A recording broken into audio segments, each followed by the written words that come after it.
Andres, I have a microphone here that I'm going to give to you once I'm done the intro, and then we've got another one that Josh has. So when people are asking questions, we're going to be passing a microphone around. Okay. We're videoing this so that we can, so it's part of the record, because this is literally a legal select board meeting here in the middle of this cul-de-sac. And we'll be continuing this once we're done here down at the library. Okay, so there'll be a little interregnum while we go down there when we're done. Part of the reason we have to make this an official select board meeting is because if all 5 of the select boards show up and it's not a meeting, we're violating open meeting law. So right now we've just got the 3, but we're expecting 1 more. So I'd like to welcome you to the special meeting of the Town of Richmond Select Board on July 22nd, 2025. Is there any public comment on any topics not on the agenda? Seeing none, are there any additions, deletions, or modifications to the agenda? Seeing none. Our item for presentation here today is a walkthrough of the Southview 3 permit area. And with that, I'm going to pass the microphone to our engineer, Andres. And I would just clip it there on your collar, just like I had. And Andres, the show is yours.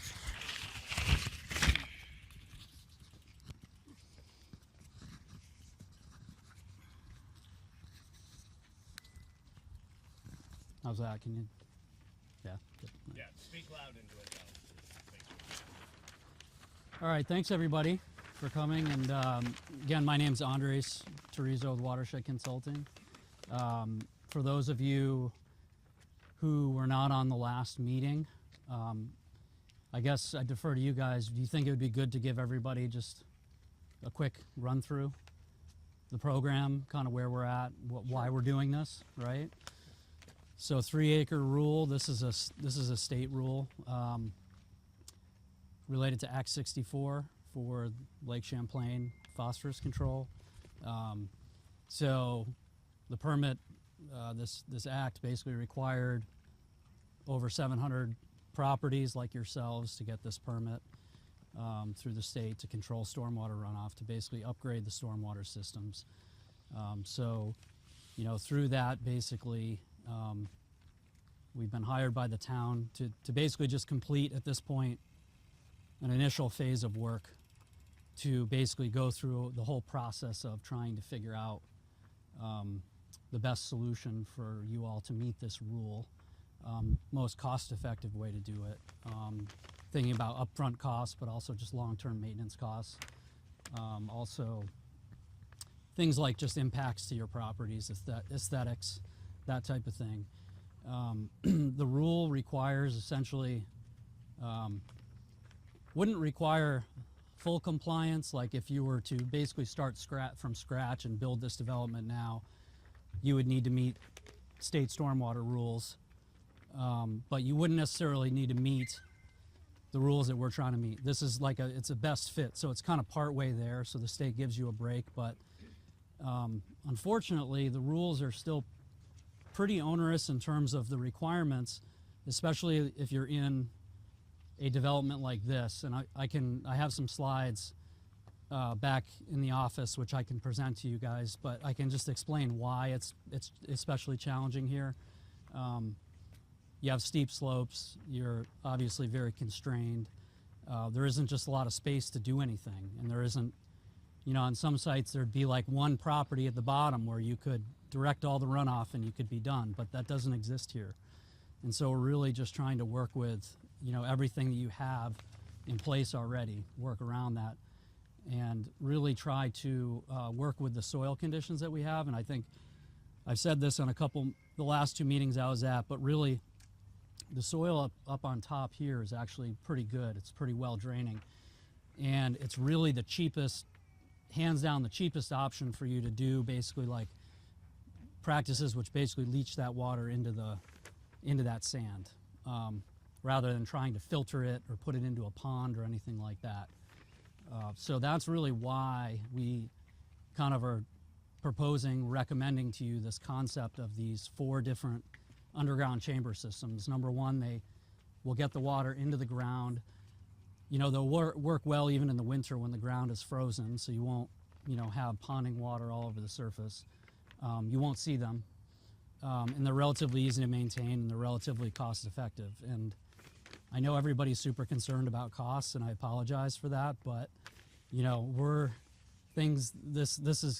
all this costs money, and this is like the reality of this program. And some, you know, most ones that we design are actually more, you know, higher cost than this. There's plenty that we've done that are. So it's just the reality of it. And my hope is that in the future, moving ahead, there will be funding. The state has been saying there will be funding to actually put these in. Nothing needs to happen construction-wise for at least 5 years, if not longer. So, you know, right now this is just design. And so down the road, when it comes time to actually doing this, the hope is that there'll be construction money available. The other thing is there is grant funding.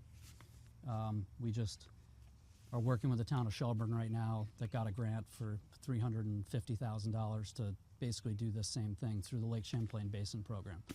So the grants do exist, and they are funding these projects. So I think the value in getting a design now and getting a cost and getting this all ready to go is that we could then work with the town and work with you guys to actually try to get a grant to do the work. Because I know that's the big cost.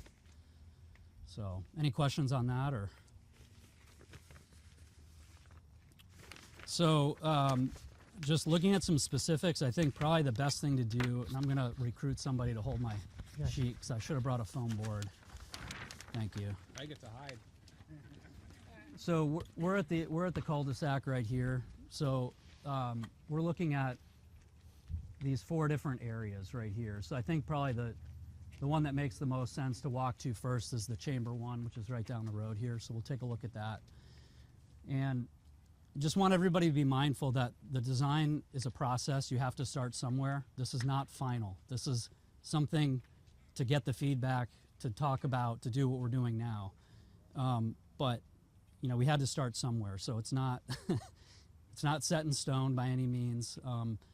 But the hope is that we're trying to solidify, come together to at least say that this is good enough to submit to the state so that we can get the application in, which will satisfy the timeline that the town has with the state for the grant funding that they currently have that's paying for our time to do this, which is rapidly coming up. It's at the end of September. So we really have to have an application in that's administratively complete.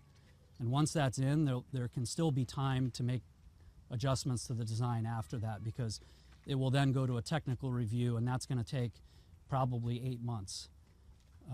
So there's still time, but we do really have to try to get this in, because the state is saying if you don't get it in, then you risk, you know, losing the funding that the town has for this design part of it. So that's really why we're trying to keep moving forward on it.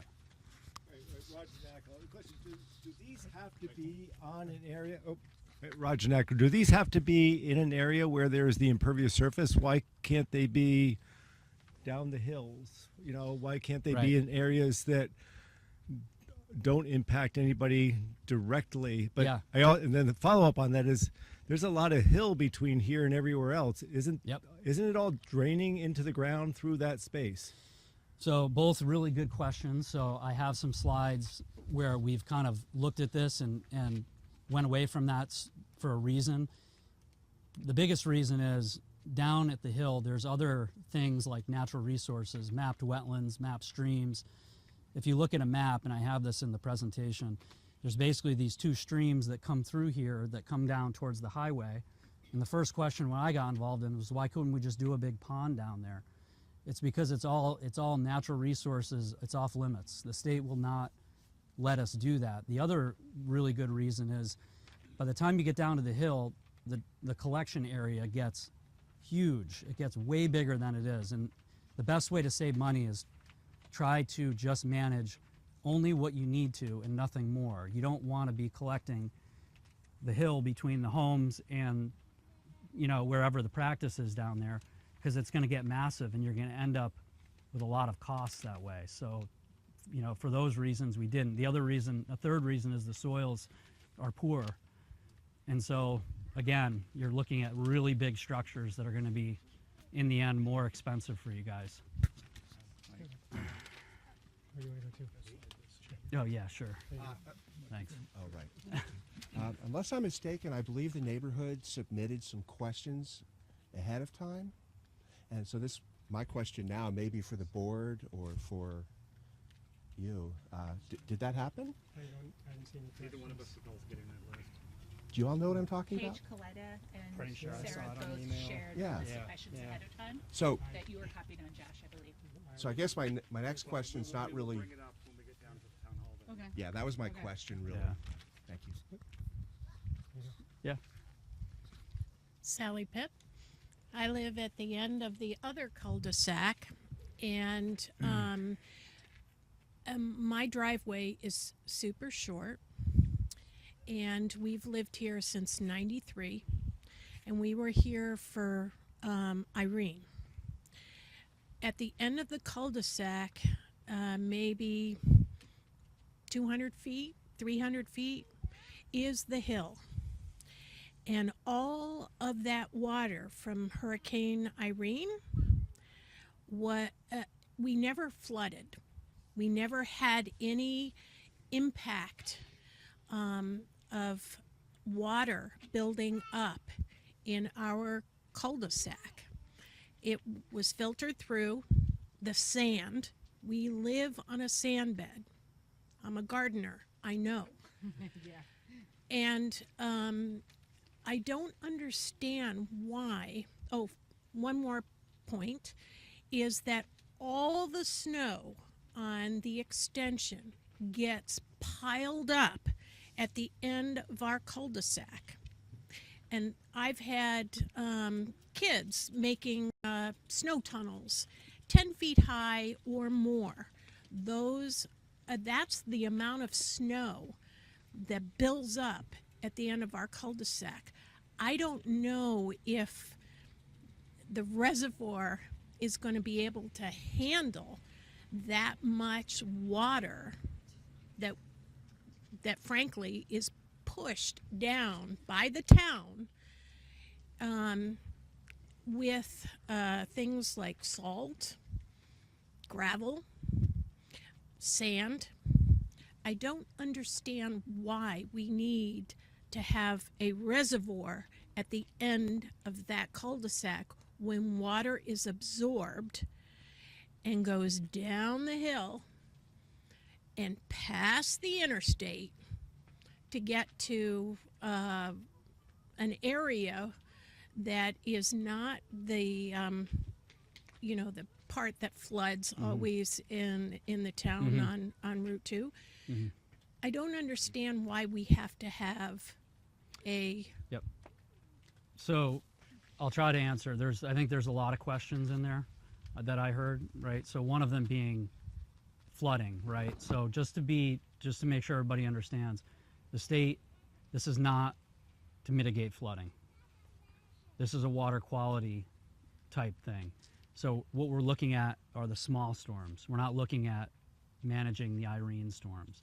This would certainly help, but it's not designed to fully capture and retain those massive storms that we've been having. It's really like the 1-inch storm, which is like pretty frequent, right?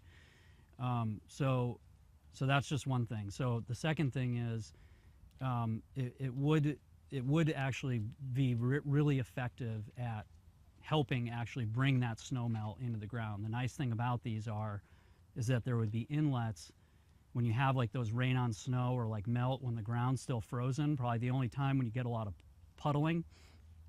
This would allow that water to actually still soak in because it brings it down below the frost. So that's one nice thing about having these chambers is like that snow will have a place to go rather than just spread out. And they are designed to handle the gravel and the sediment, that type of thing. There's a clean out process for those, and that's part of the long-term maintenance is coming up and cleaning it out, just like you would have to clean a culvert out or anything like that. You have to clean it out. Well, the answer is the permittee. Whoever's written on the permit is responsible, and sometimes when there's a town and an HOA, for example, there could be an operating agreement internally between the two groups that says, look, the town is responsible for everything. Maybe the town's responsible for just what's in the right of way. On some of these, there's things even on people's property, which is the other thing that we really tried to avoid. We didn't want to go onto people's property, but a lot of these that I work on, we're having to get easements onto people's property, and people are understandably very upset. And what the state is saying is, we don't really care. And I don't mean to be crude about it, but I'm serious. They really are. That's not a way to get out of this, and that's why, you know, we're just trying to like keep this in the road, keep the impacts as low as we can to everybody. Yeah. Might I suggest that we take the tour, and then when we gather Yeah, at it's the a end, good we idea. can answer all these questions? Because I'm certain that the tour will generate more questions. Okay. Oh Is yeah. that okay? Yes. Everybody? Can I ask can we talk that disconnection as we're walking around? Sure. Thank Make you. sure when you want to, just grab the mic from Josh. All right. As we're So walking there, anybody who hasn't signed in yet, would like to sign in and pass it through the crowd. Here you go. I got a pen for you. Thank you. Thank you.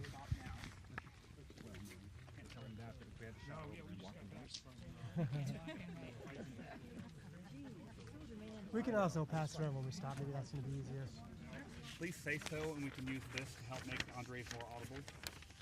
And if you do have a question, again, Josh has the microphone. So can I start with a question? You guys live here.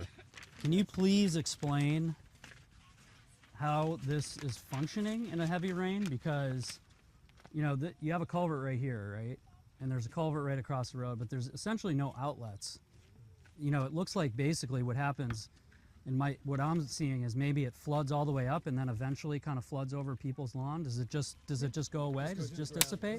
We live right through the sand. Just dissipates? It never floods on people. Yeah. But do you mean just this area here? Yeah, no, I mean right here. Oh, I don't know. Yeah. No, I'm just asking because, you know, there's a culvert that comes under the road, right? It comes over to here. But then if you look at, never seen water here at all. So the only reason we have Yeah. water pooling on my driveway right here Yeah. is because the town keeps raising the road and skim coating it. Yeah. So I don't have puddling in my property right there where we're proposing a chamber because this Yeah. is sand. Right. Phosphorus is it is held so tightly in the soil. So my question to you is, Can we get the mic?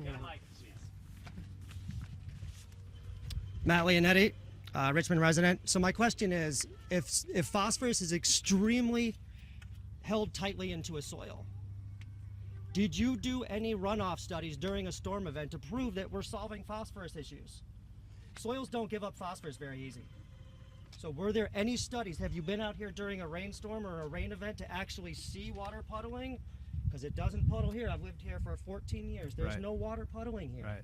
This is a sandy soil. Right. So why, when you mentioned in the last meeting that we chose the best soil, best meaning, is that an infiltration rate?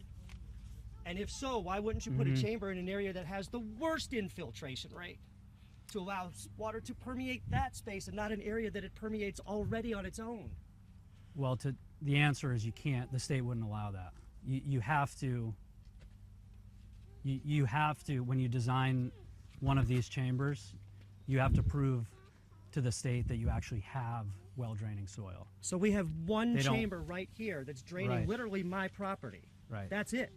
And I don't have water off my property. Yeah. So I don't understand these chambers. These are glorified dry wells. Right. And is this the same thing that's happening in the front of MMU right now? Yes. Okay. So, you know, honestly, I would love to. That's why we're here. You live here, obviously. Yep. You know well more about this than I do in terms of like what's happening right here. Yeah. So, I would like to know, because if there's a way that I can prove to the state here that maybe in the existing condition, everything is kind of just being held within this system and not going anywhere, I would love to do that. I need data. I need information. So I'm just trying to figure this out, right? Because it is kind of an odd situation when you look at this, where there's a culvert here and a culvert here. You know, this is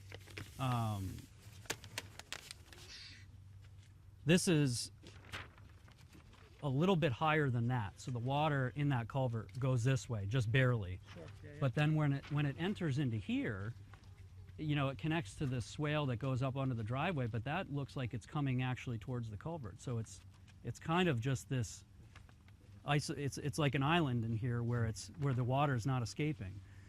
And so, you know, if that is really happening, we could, you know, try to look to see if there's like an alternative. Maybe we can pare it down. Maybe we can eliminate it altogether. I'm not really sure that we can. I'm just saying I would look at that because it is kind of weird the way that this, you know, I was looking at this before and it is a little strange, but The the, guy that built this neighborhood did this a little weird. So. yeah, I just a comment on that. I mean, I've lived here for 25 years, and my property goes, you know, I'm up on the hill and it comes down, and I've never seen the culvert in front of my house get filled with anything. yeah. I mean, ever, you know, 25 And- years. and You know, I- so, you know, there's a lot of property between, you know, my house and the culvert, but it never fills, and it never goes up onto the road Right. into Tom's property. So, And I'm not discounting that at all. I totally understand. I'm just saying that's a recurring thing that people say to the state, like, why are we even have this? This is ridiculous. I've never lived here my whole life. I've never seen a drop of runoff.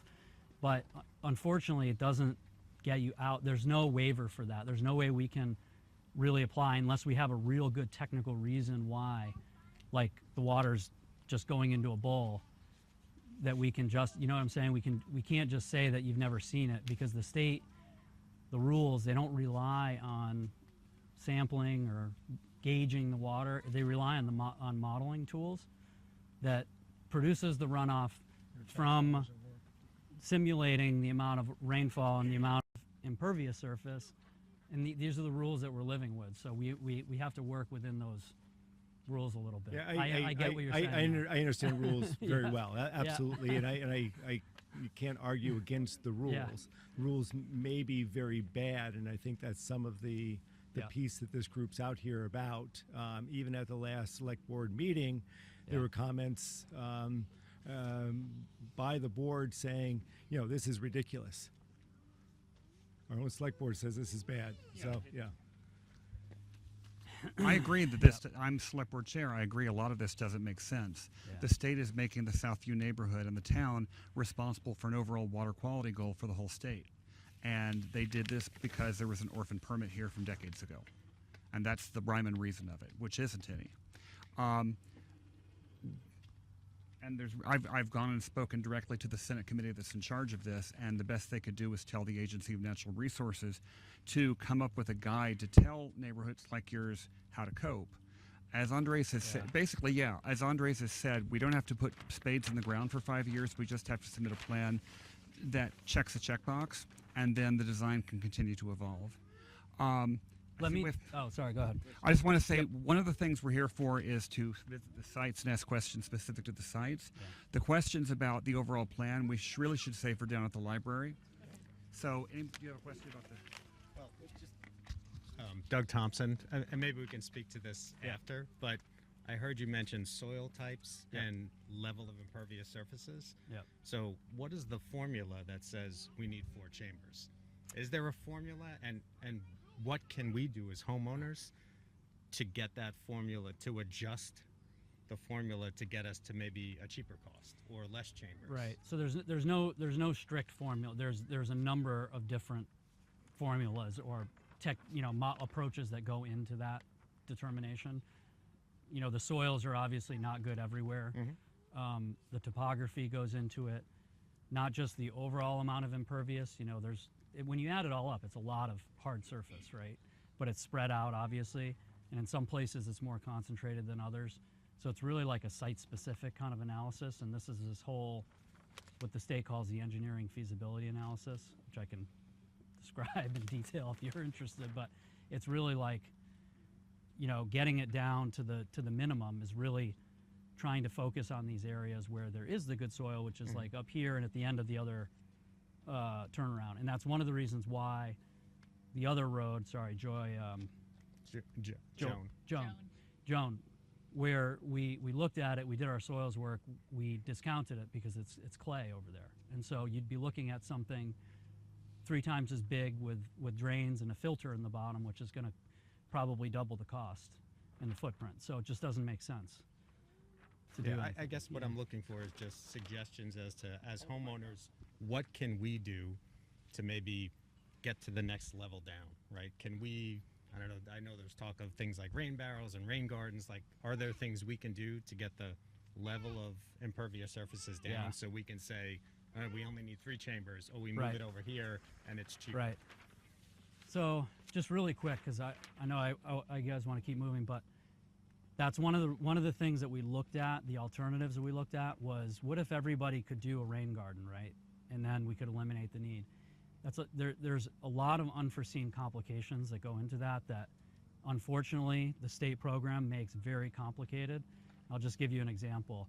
If you were to do that, it needs to meet a very specific standard in the manual. You can't just dig a rain garden. It has to be in a very specific spot, which may be different from where you want it. It would then be part of the permit, and there would have to be an easement. Access would have to be figured out. When you sell the house, that would run with the land. You know, it just opens up a whole lot of complication, and it would not necessarily solve the problem because the road is most of the impervious area. So you have to focus on the road. You'd still end up needing to do something on the road, even if everybody did rain gardens. You know what I mean? No offense to the town, but they're responsible for the road. So we're just, how do we? You want to take care of what you can take care Yeah. How can we? Yeah. And that it speaks to the whole disconnection piece, Yeah. right? Is there anything we can do to get more disconnection? Yeah. So the other thing, we did go through pretty comprehensively and look at the disconnection. The state requires a very low slope in order for the disconnection to count, and you just don't have a lot of low slope here. We were able to basically, like in a subdivision in Charlotte, every single house was disconnected. They didn't have to do anything. I hate for you guys to hear that, but they had to do nothing because it was flat and it's all around a farm field, and every single area is disconnected. Here, there isn't the length. The state has made the length that you need very, very long. It's like 65 to 85 feet of like 5% slope. Like, where do you get, you don't have that here. So like, that's the problem. At the end of Westall Extension, it is Yeah, we should keep moving. Yeah.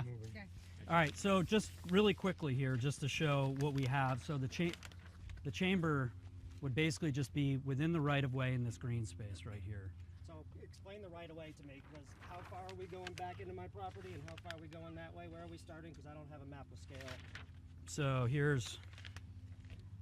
that's like you can see down here, it's a 10 scale right there. So is this a property boundary? Yeah, and this is the right-of-way that we have right here. And how, This line what right is there. that right of way in terms of scale?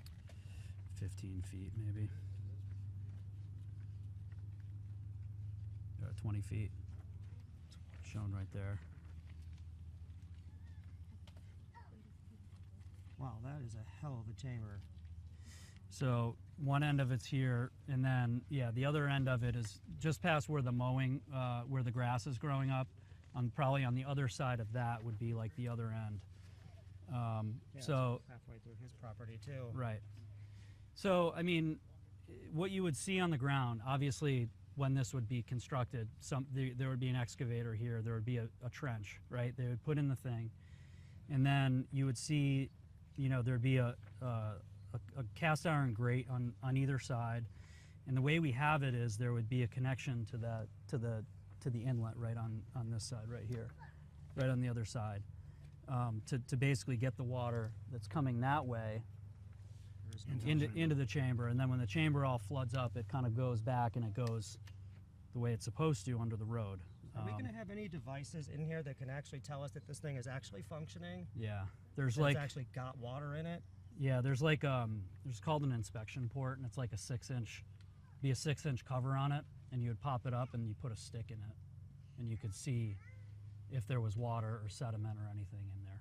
Okay. And Okay, And so that- are we ready to move on to the next one? yeah, Okay. Relates to this. You mentioned digging a trench. Thomas Senning, Westall resident. Will there be any like dredging or trench digging on adjacent properties, or how confined to the area of construction are we talking? I guess. the idea would be to stay completely within the right-of-way. I don't think we're not to the level of plan to really sure. know that during construction would there have to be any Regrading encroachment. of the slopes, like say down from up there.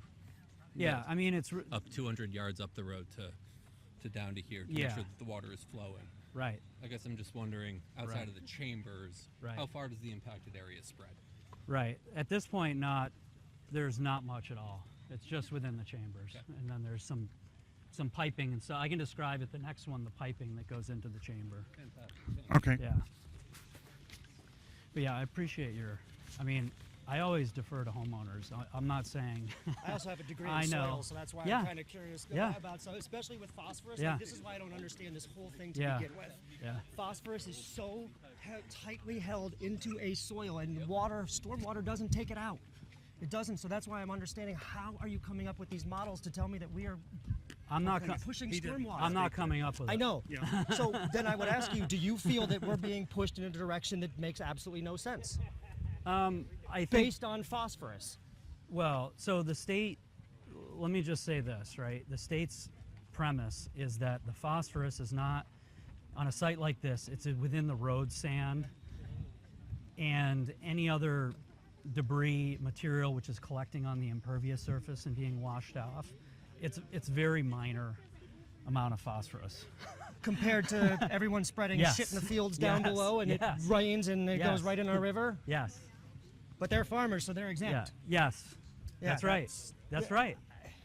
That's Yeah. a tough one to swallow. Yeah, I know. I agree. I think. And I don't want to do anything to mitigate farmers and cause more havoc because I know they live on a very fine line of starvation and doing well. But Yeah. if we're doing this for phosphorus, it seems like we're I know.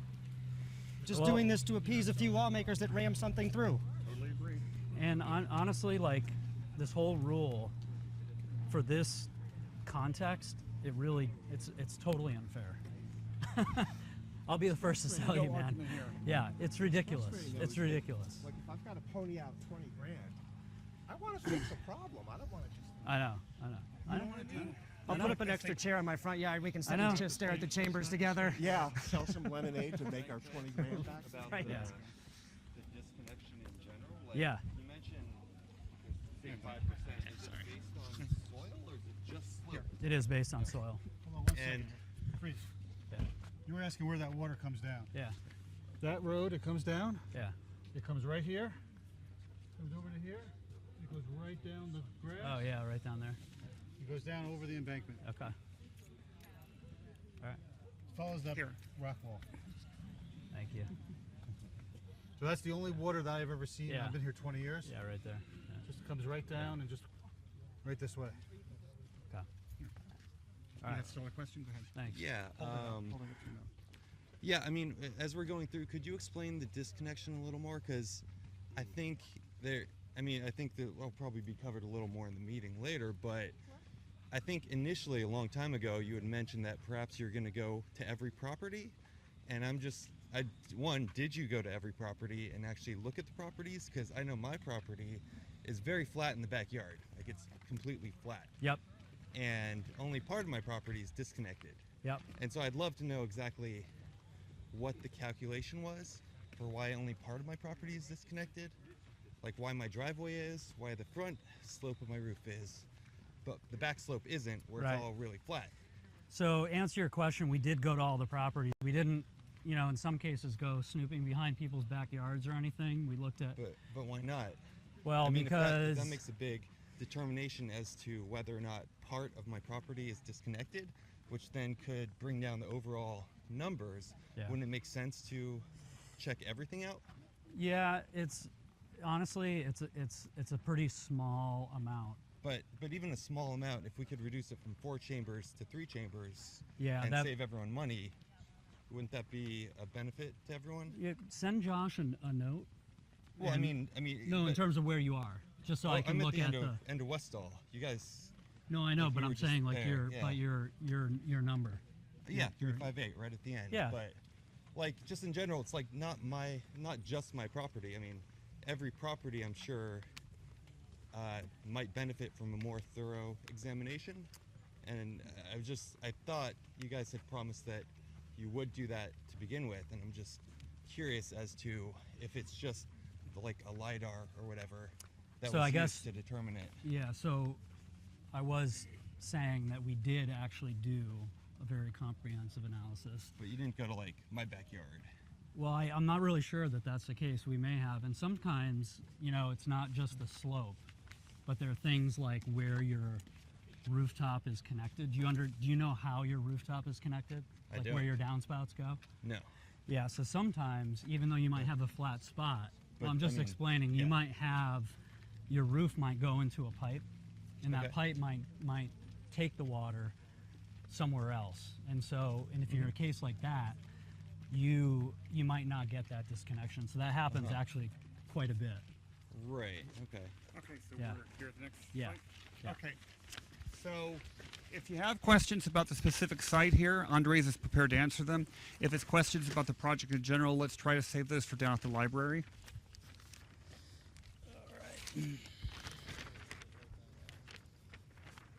All right. Someone want to help me out here? All right. So we're, okay. So This is my house. And Nick and I spent the last big thunderstorm watching where the water went. It didn't go anywhere except in the soil. Nothing went through the culvert that we have there. Most of it, notice my driveway, how small it is. It gets absorbed. And I don't understand why we have to have a culvert at the end of the cul-de-sac. well, okay. So just to be clear, I don't think there are any culverts proposed. No, that's mine Oh. on my property. Okay, yep. That's my No, culvert. okay. Westall Right. put it in. Well, let me just explain what the project is here for everybody. So this is the water flow generally comes from behind us right down here. There's little swale, there's these grass areas on either side. There's a couple culverts under the driveways. There's a culvert over here and a culvert over here. So those are shown on the plan. So the idea is basically just to take the water from each one of those swales and put it into the chamber here. So this would just be, it would be under here, it would be repaved. You would not know it's there, other than when you saw it construction, obviously. It'd have to be repaved.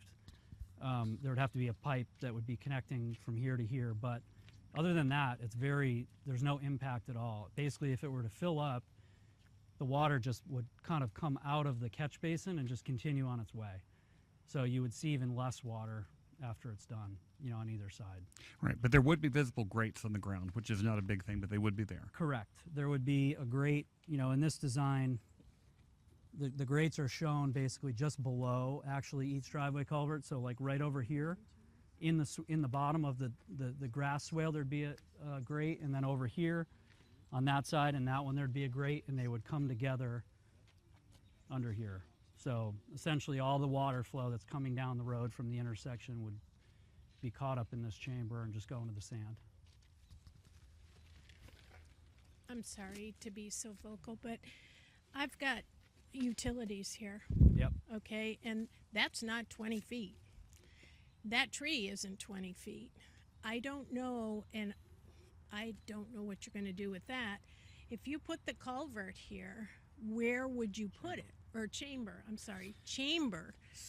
So right now it's shown basically right where we're standing right here. Obviously, as part of the final design work, and there would be making sure that there's provisions that we're not going to be doing it where there would be utilities or anything, or any danger to impacting any of the utilities. So there'd be the proper setback and stuff to wherever those are, and that's still some of the work that needs to be figured out in terms of exactly where those lines are under the underground. Okay, so Thank you. in terms of the siding, it's going to be under our feet and not Yep. so much over here. Correct. Okay. Any other questions about the siding at this location? Yes, ma'am. I do. I'm sorry. Absolutely. I'm Debbie Knackle, and I just have a question. So I'm Yep. looking at this, and this is where your proposed a chamber would be, Yep. but it does not take Right. care of Correct. that. Yep. And this is far more than kind of what's up here. So how are you managing Why? that? So Why? yeah, right, why? right. So the the rules that we're trying to meet don't require managing all of the footprint. Basically, rule of thumb is that we have to manage about half. So we're picking and choosing based on the best location. So that would obviously require an easement, and it would be a lot harder to get in to maintain than something right here, which is much more easily maintained and well, translates into a cheaper project. So that's the reason why. That's part of what you're considering to be the 3 acres. It is, yes. It is. Yep. Wait, she's got the mic. Let's take her now. Yep. Michelle Rosen, I just was wondering how, you said you had to clean them out, right? Yep. And then how often do you have to replace this plastic?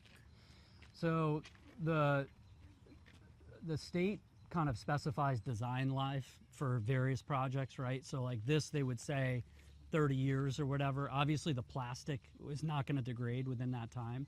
I think that if it's continuously maintained, it will last much longer than that. How is it continuous? How is plastic continuously maintained? It's actually less so the plastic and more so where those inlet points are that I was describing. That's where the sediment will accumulate from like the road sand and stuff. And so that needs to be removed every year, every 3 years. It kind of depends about how much really accumulates. Every site is a little different. It gets vectored out, and that prevents it from going in and kind of gumming up the bottom. It's like if all the sand went in, obviously, then at that point you may need to dig the chamber out and replace it. But it's not the plastic itself. It's the fact that all the materials kind of gummed up the bottom of it. I have another question. So, right where you're standing, till about, would you say this is correct, Nick? About here is where all the snow comes. Yep. From at the top of the hill. And it takes until May to melt completely. All that stuff that's brought down to the end of the cul-de-sac is going to go in that chamber. How do we know that the chamber isn't functional? Or, I mean, how do we know that they're going to maintain it? Because Nick and I clean up this cul-de-sac every year, and I've been here for 30 years. Right. So there are two questions. One was, how would you know if it needs maintenance? And there's basically a little flip port that you can open and put. She's saying if it's under 30 feet of snow. Yeah. Well, you would wait until after the snow. Right. You do it, and the state requires that you do it before July 15th every year. And so then your second question was how to make sure it's maintained. The permit requires it to be maintained. So if it's not being maintained, then the permittee is not in compliance with the permit. I mean, that's just, it has to be maintained. And it has to be reported on every year to the state that somebody actually looked at it. Right. Okay. Any other questions about this spot? You do have a question? It's about this spot. It's about all the spots. My name's Nick. I think one of the things that I'm really struggling with all of this is I think we're all standing here assuming or expecting that these tanks will be in a high flow area. And the challenge is that many of us who live here, we never see anything high flow. So the locations that have been recommended to me just don't seem logical. I understand how water moves underground. 3 feet below me right now, is there water that would be flowing into this tank? Because I think we're all still struggling with this question. Like, we just don't see how the water is going to get into this tank. And I think that's a difficulty that we're all struggling with, wanting to agree with. I guess let me flip the question back to you then, being a resident here. Where do you actually see any water flow? Do you see any water flow? We do. We do, but I think it's what you can easily see on topo maps. I mean, you've got it down at the old trail. You've got it in front of your house that's flowing through. I said coming down off. Right. We don't have all that many. It looks like I don't know if you're suggest, but we don't see much water, and I think that's the biggest challenge. I think all of us still disagree with the whole premise with how we're being associated with taking on this cost, but two, it just doesn't seem logical. And we can't be spending on our money without proof Right. that this is really going to yield the benefits that Yeah. have been forced upon So us. I guess there's a couple of thoughts, if I can just respond to that. And then let's go on to the next site. Yeah.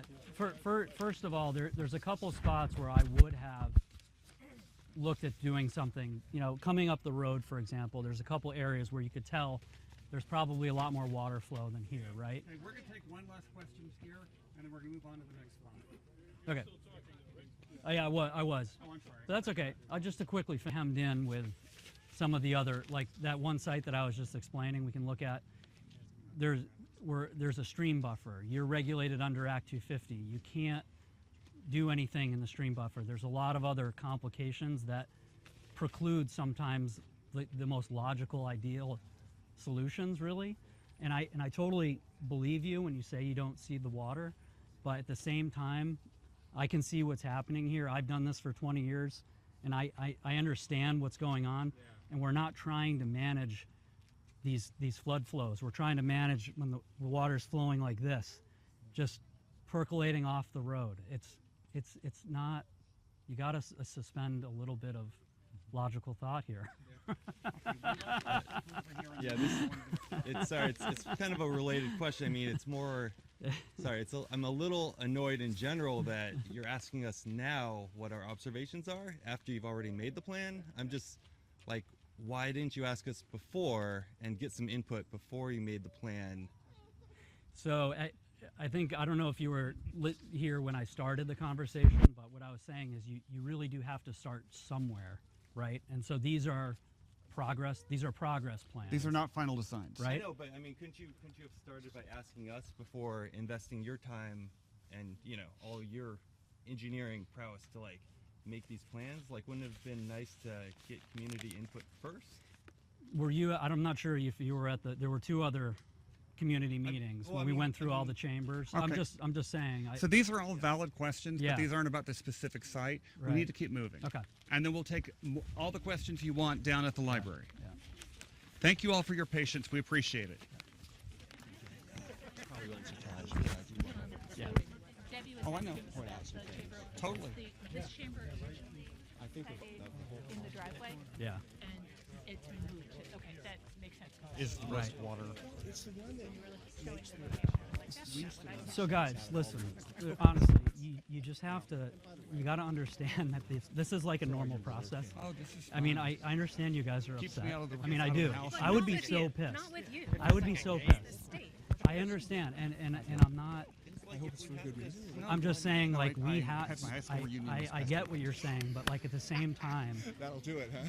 and this is what I've explained to the town, you have to I wasn't trying invest to a impress certain you. amount in the engineering first. No, I'm just explaining to you. For you to make sure that you have a viable concept. I couldn't just throw something on the wall without actually doing some of the work first. And then And we're running out of time anyway. And- So and- we got to submit something. But you're saying within the next 5 years. Two Brexit. We can adjust. you can always amend the permit. Okay. So You can always amend it. I mean, and it's probably going to be longer than 5 years because the state has now moved out the timeline until the 2028. I don't have 5 years in this house. So Fix this so I can. I remember. you're going to be to You're little. you're going to be to 20. It might be 2033 by the time you actually need to.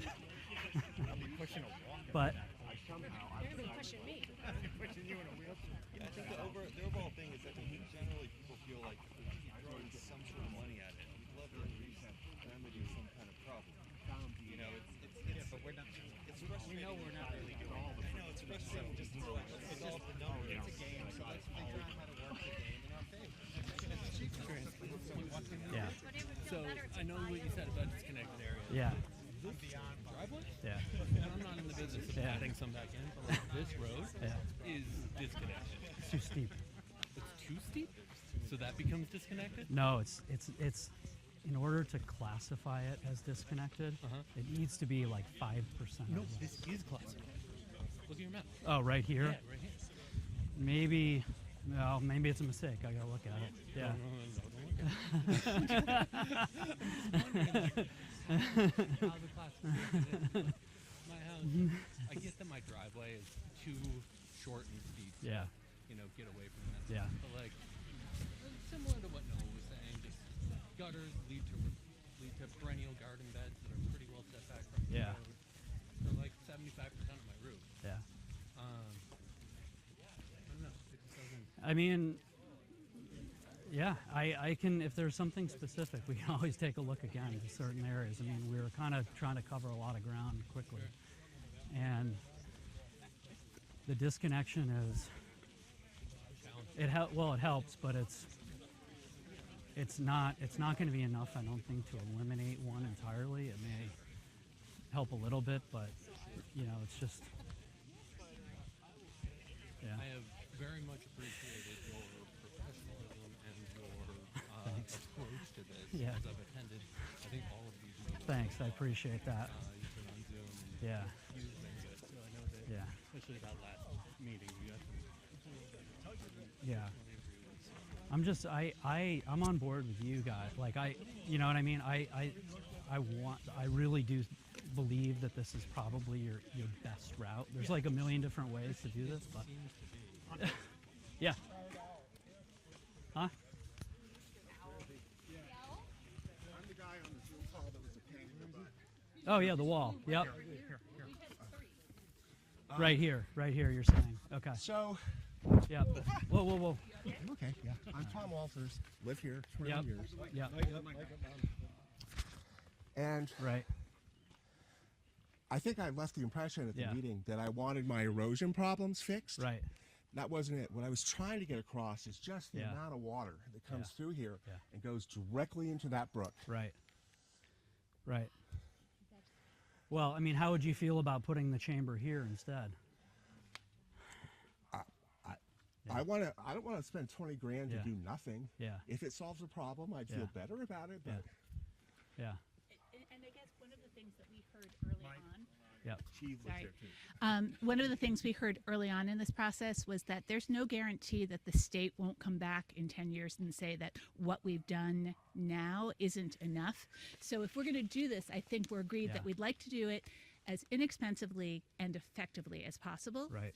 And so when we see very clear things like the amount of water that pulls through and that's not being addressed, that sort of No, yeah, makes this me is great. wonder. I'm glad you pointed it out. For sure. I didn't understand on the Zoom. Chamber's supposed to go? No, it's on the other side over there. I mean, if this is, I can. Well, yeah. I mean, I can see it. I can see Well, it. and there's more. Yeah. So what I was explaining is, you know, with the stream here. I mean, this might be able to be overcome because it's already like the swale, but the state wouldn't allow you to put it, you know, right at the end. That's what I don't understand. Yeah. You're going to put it there, which is equidistant to there. Well, in yeah, terms that's of a little being close to the screen. No, stream. it's a little further. I'm not saying this couldn't be done. I'm just saying what I was meaning is like right here. You know what I'm I saying? don't know if you remember. I was the guy that came up with the ill-informed plan. Yeah. No, it I just remember. makes sense to me to have the chamber down there. Right. And what you'll see once we get to the corner is there's an equally impressive amount of water flow that goes directly into the stream. Yeah. I'll show you.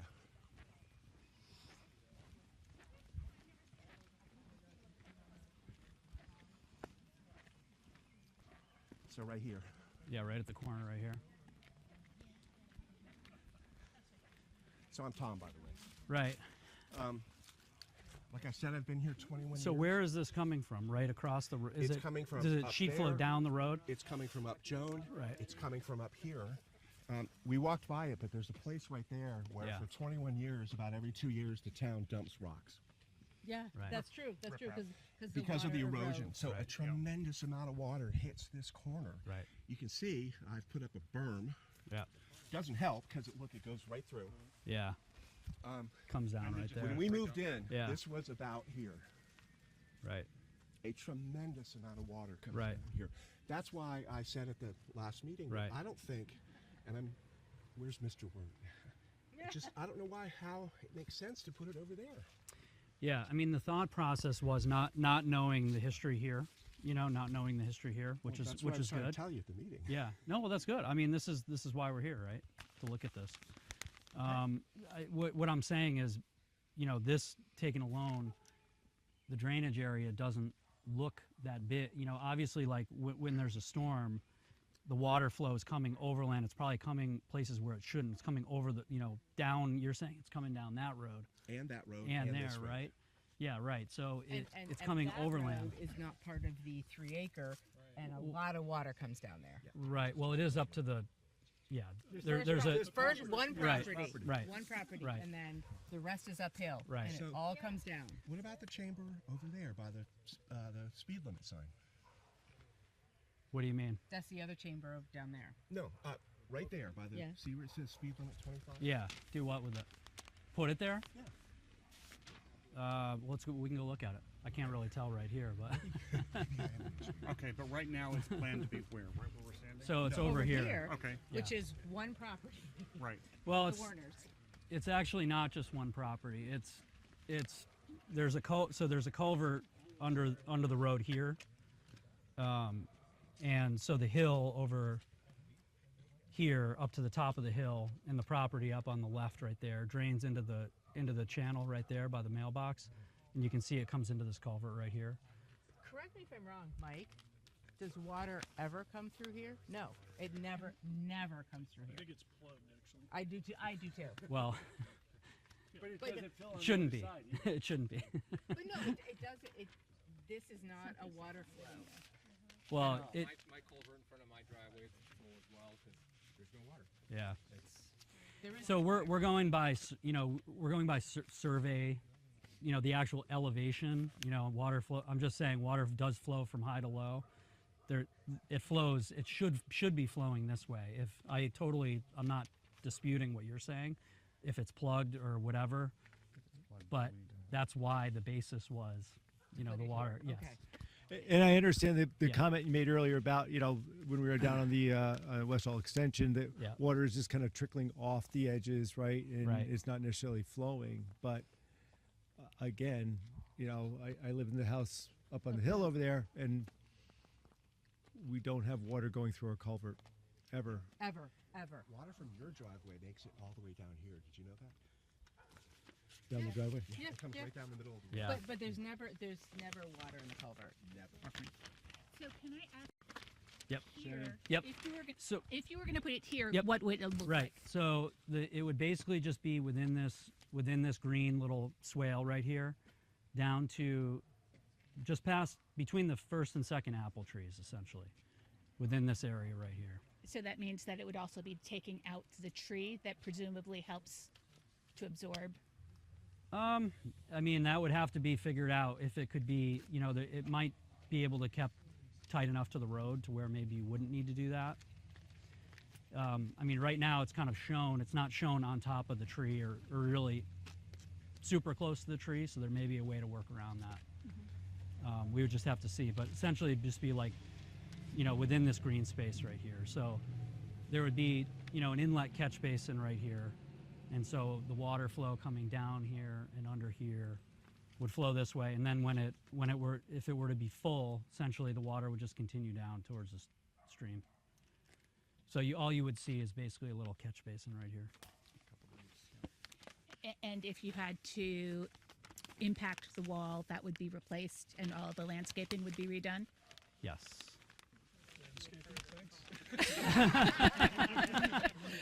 I have a very old dog. I don't get down this far anymore. Okay. Should we go to the Yep. next one, or do any other questions about this site? Okay. So this is generally inquisitive, not Yep. argumentative, but how come the one on Westall Extension can go under the road and the other ones can't? Just curious. They all can go under the road. The reason we chose not to put them under the road was just to try to save costs, to not impact the road, impact you guys going up and down the road during construction, rebuilding the road.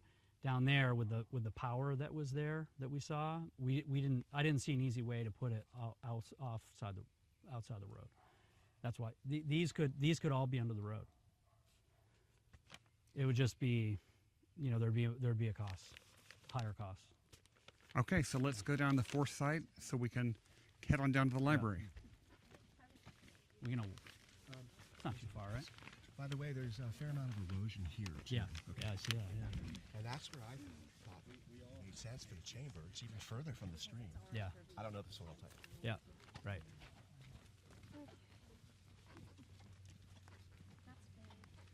I have a little bit of a Yeah. concern in what I saw with Yeah. the chambers at MMU. Yeah. They're wrapped in filter fabric. Yep. And so filter fabric, when soils move, the smallest particles end up sitting on top of that, and then the filter fabric doesn't function. Right. So if we're wrapping this whole thing in filter fabric, putting 3 feet of soil on it, how in the hell is the water going to get to the chamber? Oh, well, the water gets to the chamber by pipe. It goes there. There's a pipe that feeds directly into it. It's not perking down. It makes less sense You know to what I me mean? now. Yeah. Like there's a pipe that comes direct. Like the water free flows right into the chamber. So basically, kind of French drains will catch. Just like and- a storm pipe, just like a catch basin and a pipe. Oh, okay, And I it's got plumbed- you. It's plumbed directly into the chamber. Okay, so a And then very it fills finite up. point then. Yeah, right Gotcha. at the head of it. Okay. Yeah, yeah. Okay. Yeah, I see this. Yeah, it keeps But going. I'm just realizing that this is a lot lower than it used to be. So Yeah. a lot of soil has gone. Right. And that's the stream over that. Right, I see it. See? Yep. Right And into so the stream. this is yeah. Yeah, I know. You choose your battles. This might be expensive. I get it. I just wanted to point out.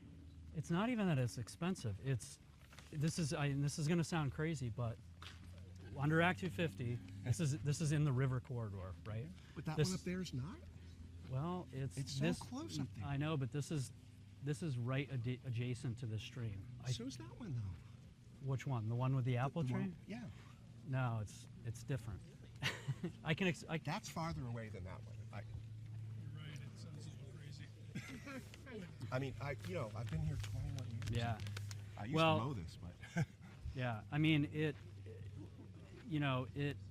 I'm not saying that it's not doable. It just in my mind, that is a mode. Like I think that getting into this area, the state would yeah, consider this here. to be more of like a natural corridor. Well, obviously, you know what I'm yeah. saying? You know. Obviously not there, Yeah. but if you look, the stream takes a jog. Yeah. And that chamber would be further away from the stream than the one that's up on the corner. Right. I think. Yeah. I could be wrong. Where's Chicken? Oh, yeah. All right. Yeah. I haven't owned it.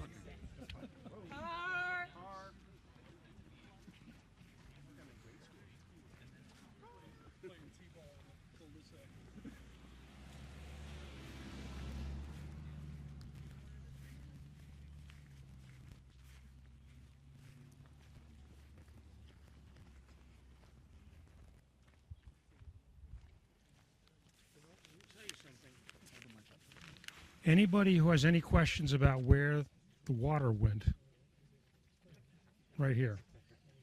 Yeah. Nancy and I put $100,000 into solving the water problems. Right. We have 2-foot diameter pipes under there, under the driveway. We built a stream bed in the back to take the water that comes off Joan Avenue. Perimeter drains around the house. This used to be a pond. And so we've spent a ton of money, including replacing the lousy culverts that the town put in twice that didn't work, so we put our own in. But we've got pipes coming under here in order to take the water. It's all been solved, but the water now goes under here. So this is where all the water came down. Okay. So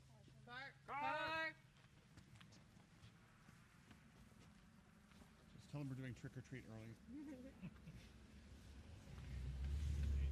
So yeah, the final site basically would go from right about where you can see the catch basin, right? So this way of that, so about where you guys are standing down to about here. So it's below. My understanding is it's below any of the other work that you guys have done related to your catch basin and the piping and stuff like that. So it's basically on the downstream side. But what it would do is it would take the water that's making its way in there, instead of going directly to the stream, would fill up this chamber first until it were full, and then it would continue to go out the way it's going now. So this would basically take kind of that first amount of the heavy rainfall coming in, and then it would overflow into that catch basin. But that you wouldn't necessarily see that. That's just underground that it would fill up, and then it would use the culvert to go out as it does now. So, if I'm understanding correctly, the majority of the water that's going to come down here is not off of impervious surfaces. So is it going to satisfy the law? It's surprising. It actually does take. There's a lot of pervious in here, but there is some other property upslope of here as well that comes down in. Comes off Joan Avenue. Yeah, and then the road itself. So this actually does manage quite a bit of that impervious surface too. So, since we're here, do you have an understanding of the subterranean infrastructure that's been put in here? Did you want any? Yeah. Yeah, we put. We talked about it. Oh, okay. Yeah. Yeah, and my understanding is he and I talked, and pretty much everything upslope of that, it would be off limits. Originally we had this up, we've moved it since, moved it this way. So when you have a system like you guys have built in here, where it's coming through, a substantially a large system that is catching water and containing it, how much time does it take for that water to come out? Because what we're saying is that this tank is going to hold that water, right? But Yeah. what's the difference between it holding that water or that holding that water and seeping into the ground and so forth? Is it just because some of the water comes out eventually and needs to be What happens drained? is it goes underneath here and drops down to the stream. Right. So it does come directly out. There's no French drains or anything that are under there that are holding water. And then the state has some very specific, you need to do X, Y, Z. There's more than X, Y, Z, but some of these other naturalized features we might not be able to claim those as credit. You have to do something more like this type of thing where it's a filter. Yeah. And clarifying, you've identified this space rather than anything up on Joan Ave because of the soil on Joan Ave? Well, so the soil here is poor too. This is the one site where it is poor. There's high groundwater, as you know. But the reason we went here and not Joan Ave is because this really gets a lot more benefit than the Joan Ave site would be. If we were to do something there, it's be much smaller benefit for what we would be doing. So we didn't want to have to do that. So this is, even though the soils are not good here, this is still managing the area that we need to manage to kind of make the whole thing demonstrate to the state that we're meeting the goals of the permit.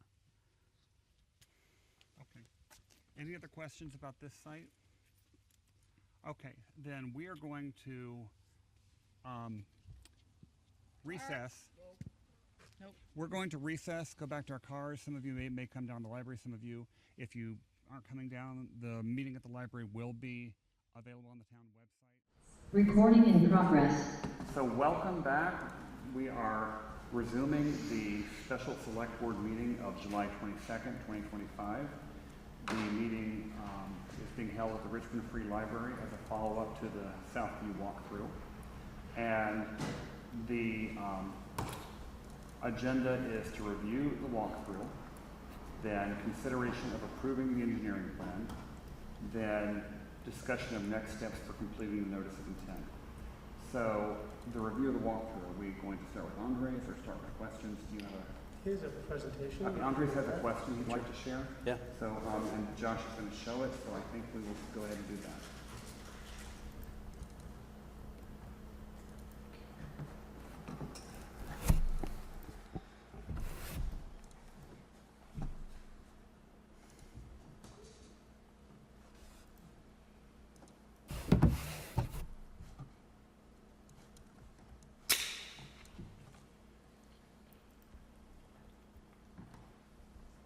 Okay. So I'll try to move through quickly because some of this, a lot of it may be just review from what we were just talking about on the site visit, but I guess if people have questions, you can wait. There's probably 5 or 6 slides. So this is just kind of going through kind of the process that we had to follow when we're trying to meet these 3-acre rule requirements.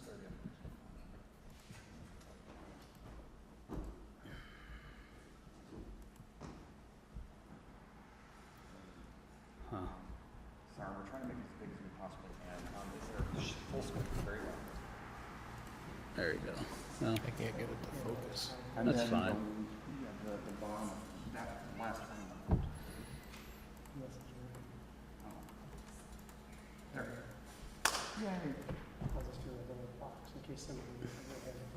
Okay, we're good to go. All right. When you get ready, just cycle to the first slide.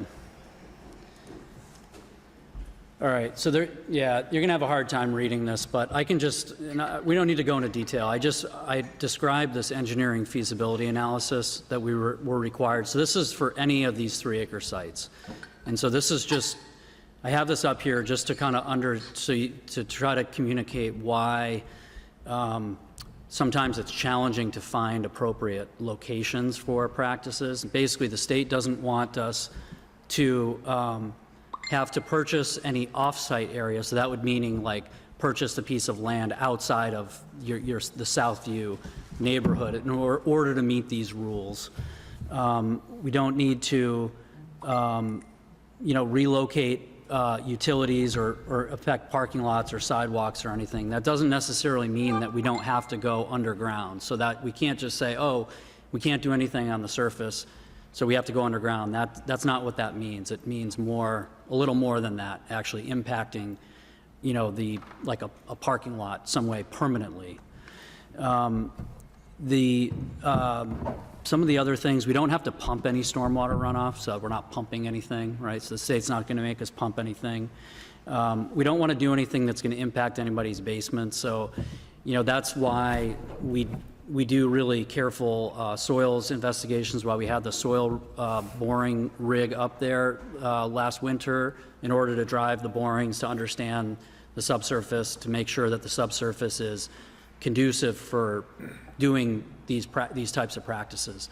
And like the last site that we looked at where it's really wet, we have a drain, there's a drain in the bottom of that. So like essentially the water comes in and it gets filtered through, but then there's a drain at the bottom because the soils there are not sufficient to basically leach the water into the ground. So the agency also, we can't do anything that impacts any floodplain areas or any river corridor areas.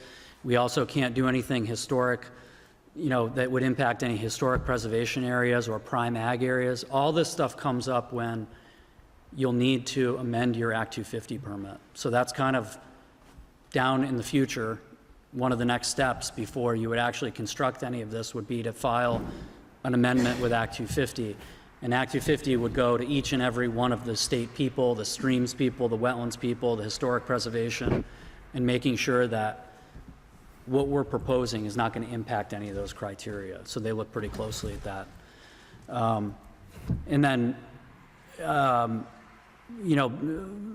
destruction of contiguous forested areas, right? So there's something in there about not needing to impact any contiguous forest areas exceeding 5,000 square feet. And then any activities not approvable under local, state, or federal laws. So basically, in every application we do, we kind of have to respond to this in terms of how what we're proposing shouldn't impact any of these criteria. So I just wanted to share that because this is going to be one of the things that kind of goes in with our application when we submit it. So just quickly, just some of the research that we've done to kind of come up with the plan to date. So we looked at starting from square one. It may sound easier than it actually was. We defined the jurisdictional area that the state considered. In this situation, it was not cut and dry, obviously, because there was some confusion about what actually is the regulated area. And I think we finally came to terms with the state on that. And so we have consensus with the state in terms of what the area that's regulated under this program is. So that was kind of step one. And then looking at the existing plans, I'm showing this because you can see that the plans are old and they're almost worthless because they're so old and we really had to start from square one in terms of like resurveying these areas and developing our own plans. Whereas like if this was a newer development, we might be able to utilize a lot of that information, but we had to kind of recreate it because this was kind of the vintage of the plans that we were working with.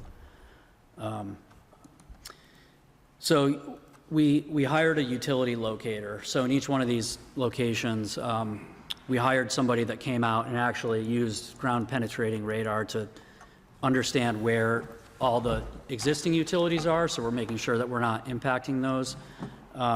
We also call DigSafe, that's the law, but they're not really honestly 100% reliable. So that's why we hire a private utility contractor. We also talked with the town, Public Works, to figure out what they know. And so all that information kind of went into what's on our plans in terms of like where the various utilities are located. So I just wanted to kind of show that. Unfortunately, we had to do it when it was like, there was like a lot of snow cover. So it was pretty challenging for the guys to go out and do it, but.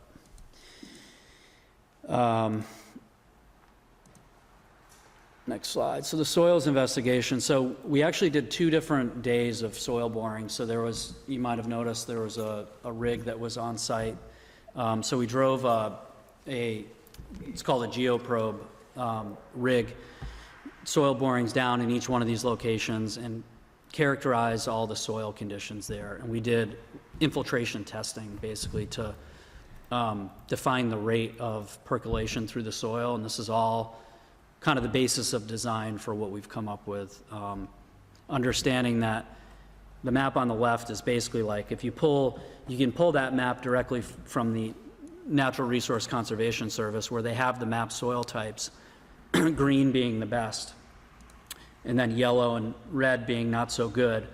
You can see on the right there, Joan Ave, where it's got that hatched area, that's showing poor soil, and that actually matches up really well. So when we did our boring over there, the soils are terrible, but on the other side, where it's green, it actually is very well drained sand and gravel. So that's a good thing. Aside from the one location, the last location where we stopped, I was saying where there's a lot of water. So the soils there are poor, and there's groundwater in the soil very high up. So it's just not a very good location to actually leach the water out. Sorry, just do you mind if I jump in with a question? Sure. This is Brendan Philpins, president of Southview. This is more for my education than anything, but if you're doing a soil borings at the places that you're removing soil, is there any like consideration around that? I mean, it feels like you're finding good soil and then removing it to install something else. Yep. No, it's a good question. So the soil borings are done to a depth well below the bottom of the chamber. So we know what the soil conditions are, basically where we would stop the excavation to place the chamber. So yes, you're right. Some of the soil would have to come out to make room for the chamber itself and the stone that goes around the chamber, but we would still have the good soil below the chamber. And that's where we need the good soil, because that's where the water basically will go, is below it. Okay, thanks for answering. Yep. So this is, just to describe, when we were talking about the drainage patterns on all, we had a surveyor up on the site. So doing, refined survey where we can get down to tenths of a foot elevation difference. And, this is a big location, right? It would cost a fortune to survey the whole thing. So we didn't hire a surveyor to survey every inch of the property. We told them to go to these specific areas, right? And so for those areas, we have really good data. The data for some other areas are not as good, right? And that's just how it works, is that we wanted them to finish within a day and not spend a week to save costs. So, but in the areas where we're looking at these chambers, we've defined the culverts. We know the elevation of the inlet, the outlet. We know which way the water flows. That's a type of thing, and that's just required for what the level of design that the state is going to want to see. So from that, we came up with this BMP plan. BMP meaning Best Management Practice Plan. So taking into account the soils, the utilities, the impervious surface, and kind of the drainage patterns, we came up with this plan of these 4 different locations for the chambers. And together, those we've calculated through the modeling and through all the required spreadsheets that the state requires that that is going to be, should be sufficient to basically meet the requirements of the site overall. So it's, you know, like I think I was saying on site, the rule doesn't require us to manage 100% of the site. We only need to manage, and it's kind of a rule of thumb because it's calculated a little bit differently when you get down to the nitty-gritty of it, but just for rule of thumb, it's basically 50% of the impervious surface is what we're trying to manage overall. And we're successfully doing that.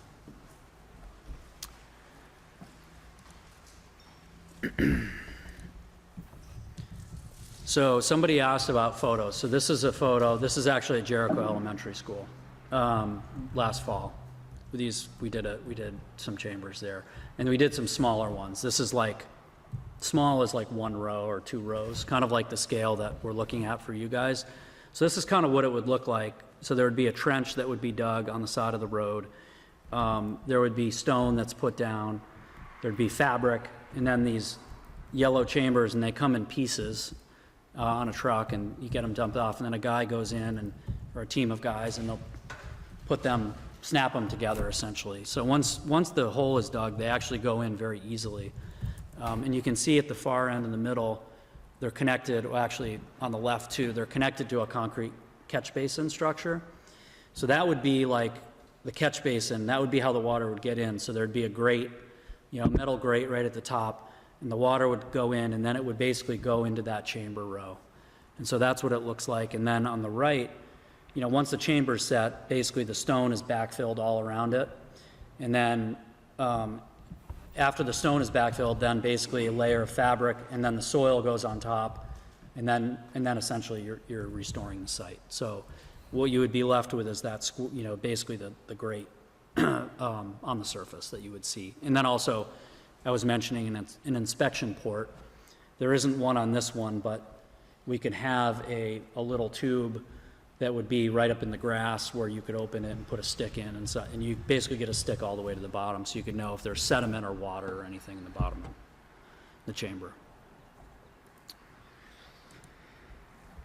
So I just wanted to go through, because I know there were a lot of questions. Well, why did you come up with this plan, right? So wanted people to understand that we really thought a lot about other options and really came up with this plan for a specific reason. Looking at this map, I know it's a little hard to see, but basically the big highlight, green, neon green thing there, that's down by 89. So that's essentially where you can see that there's kind of these 2 lines that come down, and then there's that big green thing there. So all of the runoff from Southview kind of ends up down in that area, and those lines that are coming down are map streams. And so you can't do any management within a map stream. All this management that we're talking about needs to be done on the upland, up of that. You're not allowed to basically dig a pond or whatever in a stream. You used to be able to do that. They did it all the time. You can't do that anymore. And you also can't impact wetlands. So, where that big wetland is a great place to have a really large basin, and we could probably pick up most of the runoff from Southview and just have a massive pond down there. But it would never be allowed, would never be permitted, not even an option to do it. So just wanted to show that was why we kind of discounted that. We also discounted it for a number of other reasons. VTrans isn't really a good player, honestly, with this. So I think it'd be best probably not to involve them if there was something that, was down kind of that touched in their right of way or whatever, just saying, or somehow had to feed through their culverts under the highway. Probably more trouble than it's worth for you. And then the other thing is the collection area at that point would be really large. So we'd be talking about a really large structure, and we'd be talking about managing a lot of other water other than the impervious area that we need to manage, which would make it a lot bigger than it needs to be. So that would just be a lot more cost. So that's why we eliminated that option.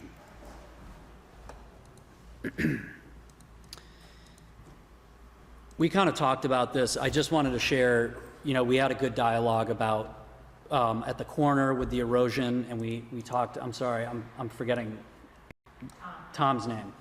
Tom, we talked about this. I just wanted to show, because we were talking about the stream. I've highlighted the stream in yellow, and just wanted to show that, for that location in particular, it would be really tough to permit. I understand higher up, it might be easier. We're talking the streams further away. So I'm with you. I'm on board with that. I just wanted to show that based on the last conversation we were having, we have to provide setbacks to these stream, the state would not approve anything that's close to the stream within this river corridor area. So this is the concept of everybody doing rain gardens on their property. Rain gardens, it's super helpful, and it would help practically speaking, but what I was explaining, Josh and I were having a conversation about it at one point, it really does open up, it really gets way more complicated than it needs to be. And I already went through this on site, so I don't have to belabor it, but you can't just do a rain garden. You have to have a special soil mix that has a certain level of phosphorus in it. It needs to be tested. You need to do an infiltration test. You need to make sure that you have separation from groundwater. If you don't, then you have to do an underdrain. You have to design that underdrain to daylight. It needs to be 24 inches of planting soil media, a very specific mix that's very hard to get and very expensive. It may not be where you want that, may not be where it needs to be, so you may be looking at doing piping all over your property to get it there. Then when it's installed, somebody needs to maintain it. There would need to be an easement. You may need to be listed on the permit. It just gets really, really complicated, unfortunately. So that's why we've really tried to just keep things in the right of way, because it just makes it a lot more simple.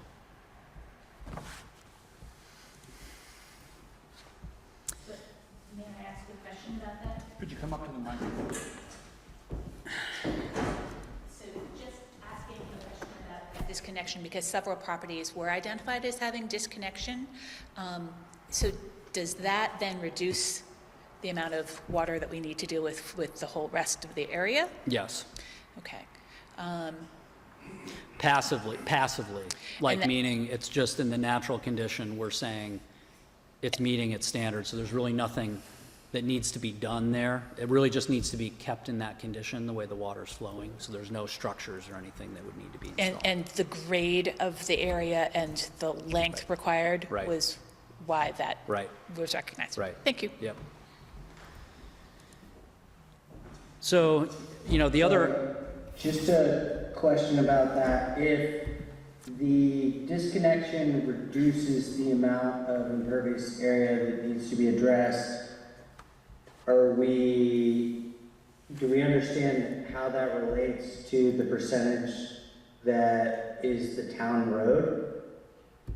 Like that, I would assume that all of that is on homeowners' properties, and so calculating that in terms of town responsibilities is important, I'd say. I think I understand what he's saying. I understand what you're getting at. I guess I'm just trying to think through that a little bit, because, there's like the strict, like you put all the treatment aside. There's just the reality of the impervious. That's kind of how it's calculated now. So there's the road, and then there's the driveways in the rooftops. That percentage, right? I think what he's getting at is if the homeowner, if there's some disconnection going on, they're basically getting some credit. They should get the credit for that towards that split. And I don't think we've never really looked at that specifically like that, but I understand what the question is. Yeah, that might be more of a question, I guess, for the Selectboard about how we'd like to split the costs. Is there a way to split it based on total untreated impervious versus impervious that's being treated with natural conditions? Right. And presumably there's a way to calculate that? There is. Okay. Because I don't have an answer right No, Yeah. I don't think you do, because we just thought of it. But I do not. Yeah. It's an interesting idea to look into. No, that's not. Okay. But we'll research it. Yep. Okay. Not sure where I was at there. Oh, the ponds. So, some of the other, if we went away from the chambers, some of the other things that would be on the table in terms of what you might need to do would be something like a gravel wetland. This is a picture of a gravel wetland in South Burlington. Or a infiltration basin, or a bioretention basin, like a larger bioretention basin. So there's, the problem with doing something like this on your property, the way it is, just the natural condition is there's really no good common spaces for this that would allow for a lot of grading work to be done to get the size required, right? So it would be probably multiple practices, and very likely they would be needing to be big enough to where they would be extending outside the right-of-way onto people's property, onto the front lawns. Like, for example, on that last site, if we were to do a basin like this on the surface, it would be going off into the lawn quite a bit, because you can't get the storage that you need. When you're underground, obviously, you're talking about a vertical box, right? But up above, we're talking about grading out the land so that it's a safe area and that you don't have just a trench with vertical sides. So the footprint becomes much bigger. And then you're talking about aesthetics, you're talking about easements, you're talking about tree cutting potentially. So you really start getting into a much different situation. And the fencing to keep little kids and stuff out. Right, there's all the safety considerations. So I've kind of been over this on a number of different sites, and it gets, it raises a lot more concerns. So that's why we've kind of stuck with this underground approach. I think it's different if, there's some scenarios where there's an empty lot and it may be common land. Like I have a bunch of these in site, I'm thinking of one specifically in Barry where there's common land, they don't do anything. We're able to pipe everything over there, and we're doing a big surface basin because it's really just kind of mowed field right now, and there's a nice area where you can do a long, flat basin, but there just doesn't exist anything like that here. And so it just, it would be a lot more impactful to you to have a surface type feature. And really, like, the state is not, like I was saying on the site visit, they're not gonna say because it goes into people's private yards, then you get to make it 50% smaller. Like they don't accept that as good justification, which is like a pretty contentious, as you can imagine, stance. But I was at a meeting where they were like, well, I just, there's nothing, we're not going to tell you that you don't have to do that, because you, the homeowners, are just as much on the hook for this because you're impervious surface owners. So it's, anyways, that's the reason. And then I think that's all I have. So I just wanted to go through that and take any questions you guys have. Okay, yes, please come on up. State your name, please. Tom Walters. The chambers are plastic, correct? Yep. There's a number of water wells right around the at least in our area, the corner of Westall. What will forever chemicals come out of that plastic, or will any chemicals come out of that plastic and then go into the groundwater? I've never heard of anything like that. I can tell you that there's plastic culverts all over the place, including in this neighborhood. I mean, it's the exact same thing. That's really all I can say. I've never seen anything about that. Something we could research? We could, If for you tell me sure. what it's made out of, we can research that. Yeah, it's HDPE. Yeah. I'm sorry, I couldn't hear Jay. It's HDPE. High density polyethylene. Polyethylene. Yeah. I mean, it's HDPE can contain PFAS. So we might have to do a little deeper dive on the specific composition, but I think it's a reasonable question. Yeah. May I respectfully ask that we test the actual chambers that we are proposing to be installed? Test them? I'm asking the board, I guess, mostly, could we cut a chunk off and test it? somewhere? Or maybe the manufacturer would ship us a small piece or give us a, a material safety data sheet and is required to be available. There may be. I mean, I would think they might have. I mean, they probably have. They may have been asked this question before. I mean, I'm sure I have they a have. very good. We just need to know who rep. the manufacturer is, and Josh is making notes here. but ADS. ADS. They're like the biggest. They do all of the pipe around this area. Yeah.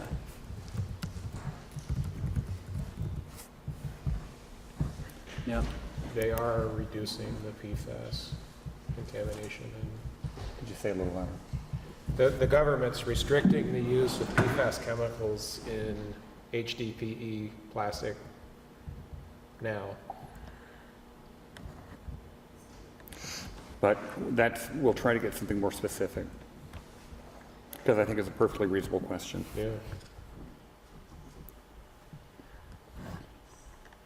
Cool. Oh, I'm Yes. sorry. Sorry. I was still researching this. Yeah, please take it and go ahead. Can you finish the thoughts? Roger Nacklow, President off Westall Drive. So two questions. I mean, I still have a question about, we're looking to help manage the water that comes down from Southview and above.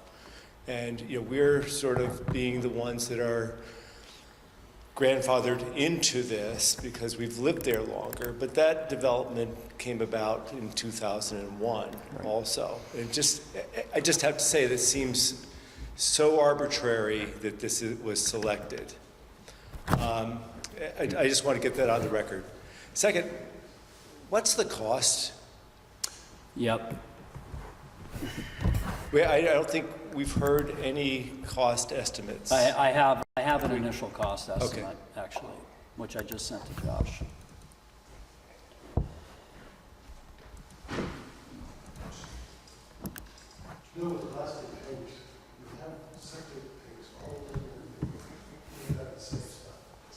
Yeah. Well, no, one's all the way in. There's calculator.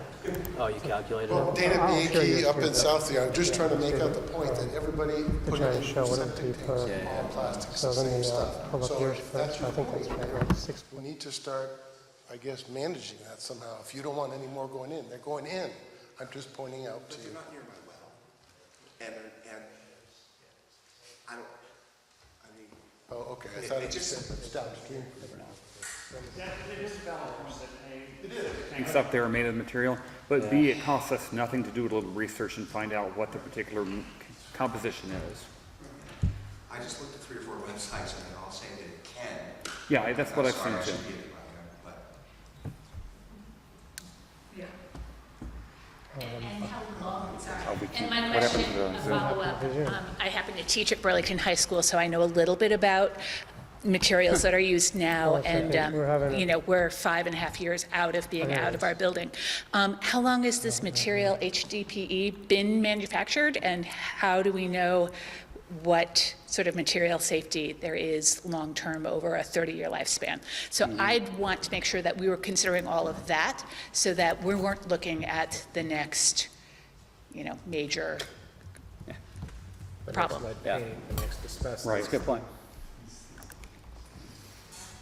So, here we go. Josh was presenting, I don't know if you can see that, $360,000. So, I'll say it twice too. This is a preliminary cost.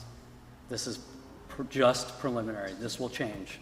This is based on the best information that I have now, but it's not a final cost estimate. It may actually be lower.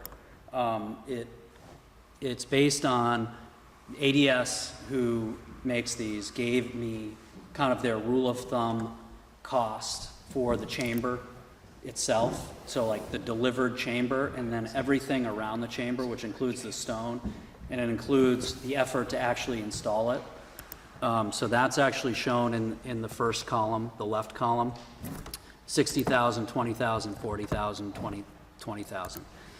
The additional costs are the costs for like bringing the water there, installing the culverts, and a couple of the other structures that, in the repaving, for example, So the costs that were not included in that ADS. And then there's a third column of other costs. So there's costs like, legal costs, administrative costs, just some unforeseen costs, like if there would have to be something that might need to be moved or shifted during construction. And then there's a contingency on top of that. It's 20% contingency. Andres, are these ADS Storm Tech? Yes. Okay. Yep.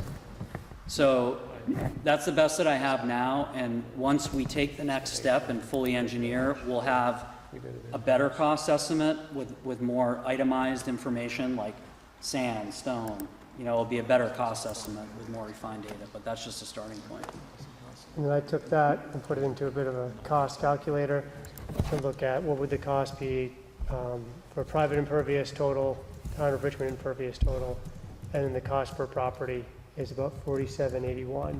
Again, as you said, it's preliminary numbers, but just to try to give a sense of cost per parcel based on the current makeup of pervious surface.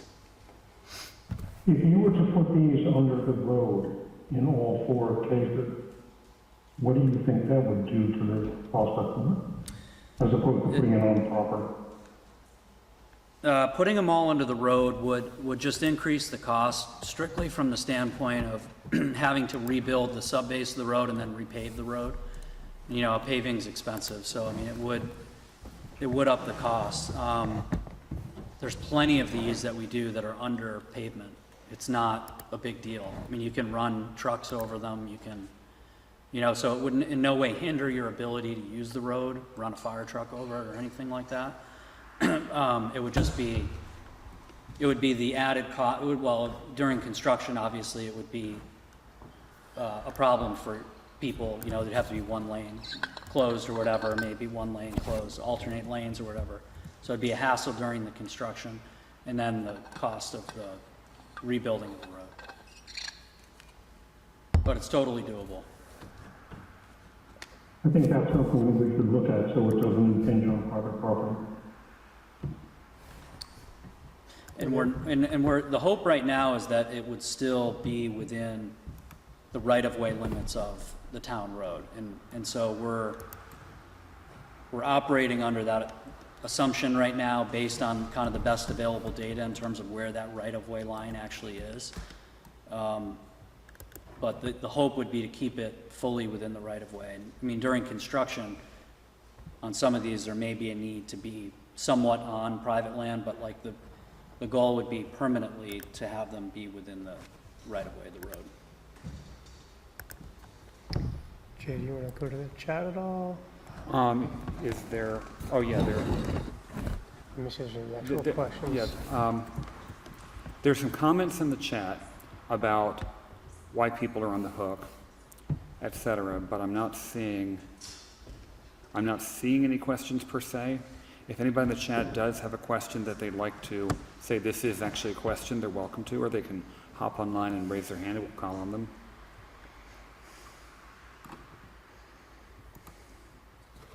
Yep, what I dropped in the chat was just the point that I had raised earlier, that the calculations that we saw per property probably were not accounting for what we'd consider disconnected properties. Right, that was based on just, I'll bring it up again, but it was based on just the impervious surface as calculated on the map that currently exists, not counting disconnect. So that's 6.6 for private homeowners, 3.75 for the town of Richmond, and I just did a real simple percentage calculation, cost share, and then cost per property. I think that's an interesting idea to look at to see would those disconnects count for credit, I guess, essentially, when we split the cost between the town and private homeowners. And my recommendation would be to remove disconnects from both the private impervious and the Richmond impervious. Okay, Paige?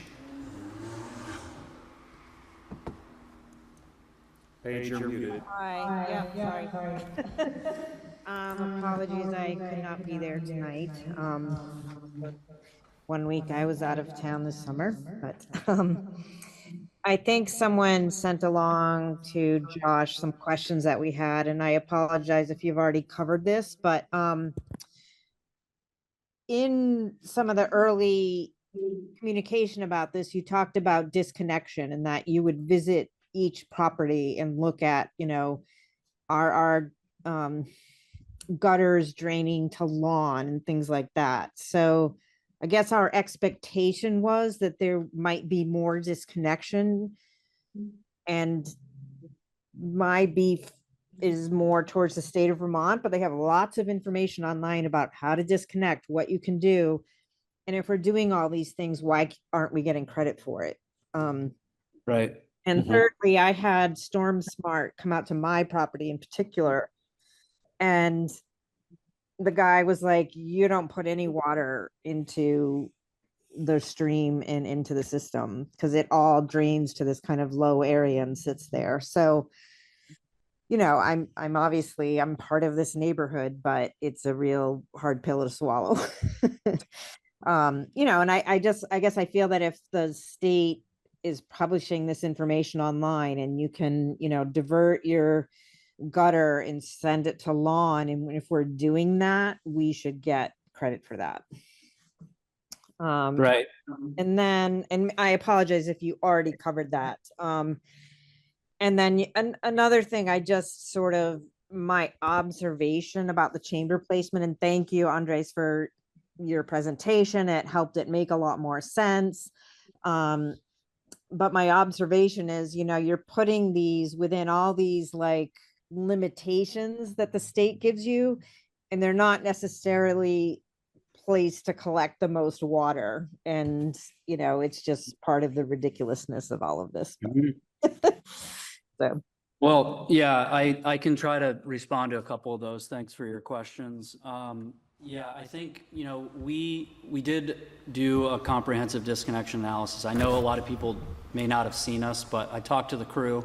They did visit all the homes. I think there were some locations that, maybe they felt like they shouldn't for some reason or another in terms of the backyard or whatever, but they did go to each home and they really did a comprehensive analysis of what's there. And so, yes, I was hoping for more, but the reality is, and this is like what you were saying, Paige, about, the Storm Smart, disconnection, just the word disconnection can really mean, a lot of different things. It can be anything from like, in City of Burlington or whatever, just taking your gutter and putting it into a planter, or trying to that in itself is disconnecting, right? You're disconnecting that from the storm system. So that's good. It is good, and it's valuable, and you're probably doing that on a lot of these land houses. You're doing that, and it's actually working effectively. But the problem is that the stormwater manual, and blame the state or the publishers of the manual, have made it really hard. So back in the last version of the manual, the 2002 manual, the disconnection criteria was it was easier, it was a little more simple and straightforward.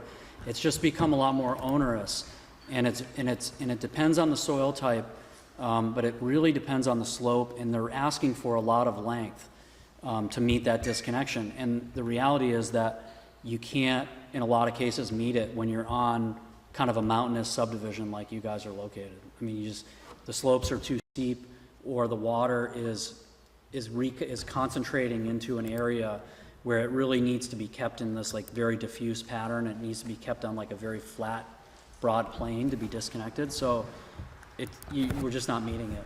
And it would be nice to have more, but we just don't have the natural topography that allows for a lot of it. So yeah, and forgive me if there was another question in there, but I understand about the locations and the water flow and stuff. And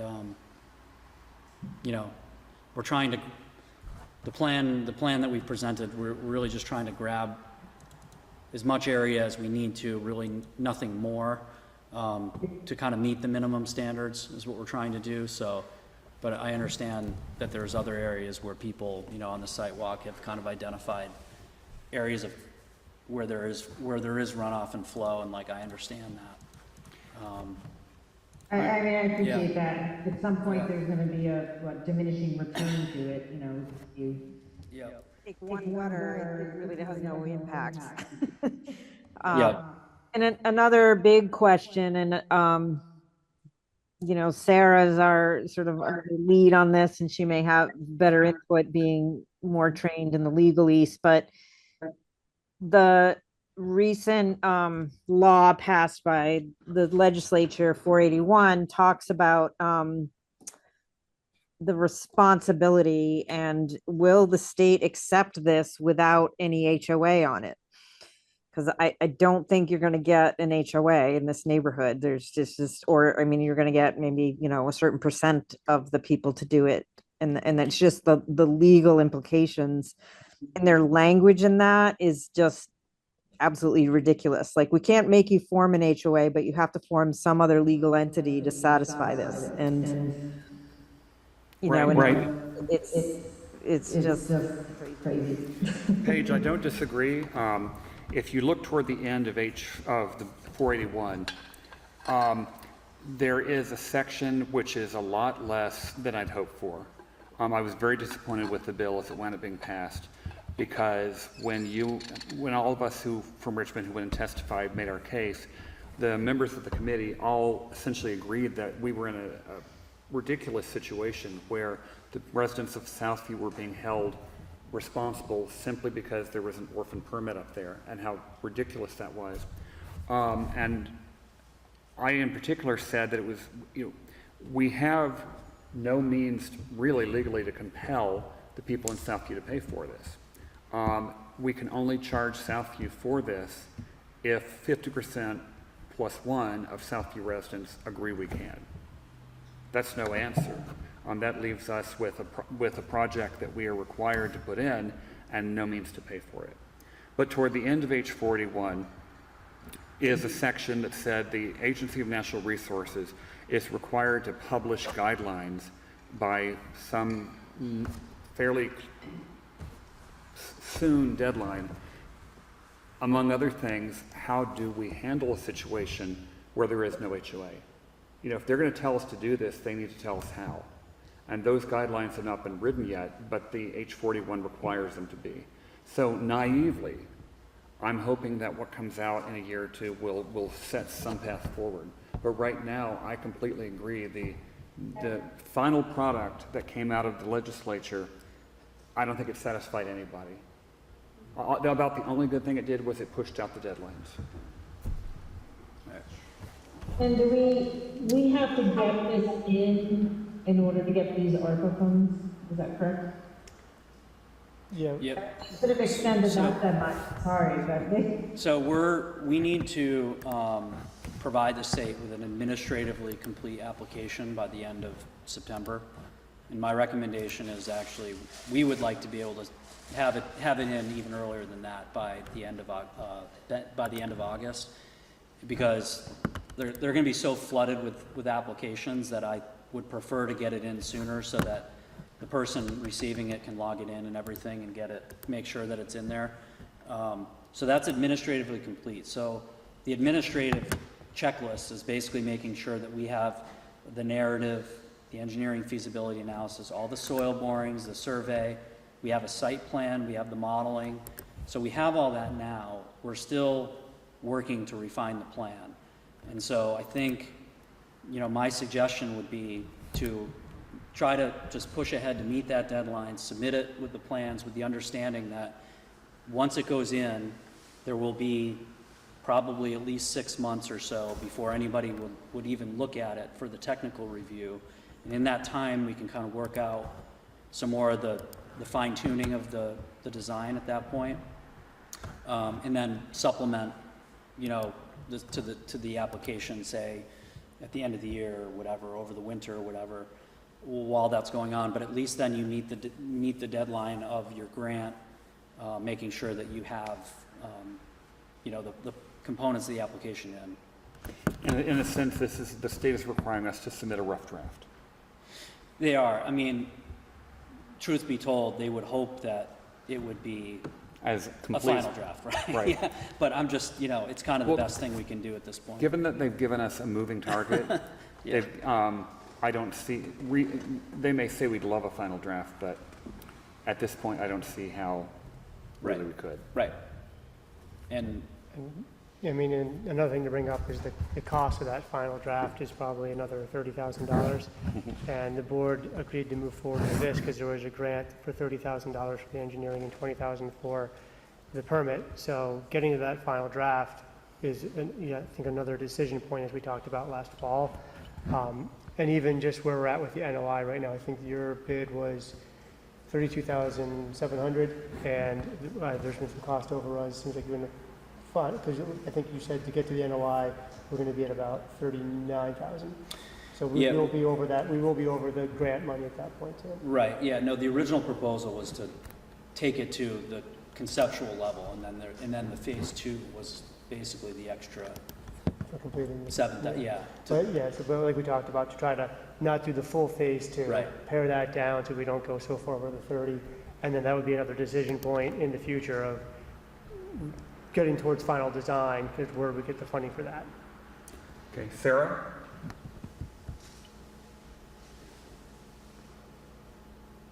Hi, can you hear me? Yes. All right. Hi, Sarah. Hi, I'm Southview resident. I was just wondering, has anybody reached out to the state to confirm whether they will consider our application administratively complete if the homeowners aren't listed on it in some capacity?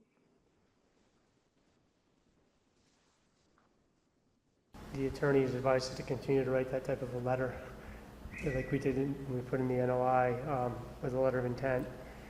Sarah, you just had a baby. Congratulations. I did just have a baby, thank you. Congratulations. We should probably ask that question, because that'll be a good topic for next meeting. Right. Yeah. That's a good question. Okay, thanks for bringing the question up, Sarah.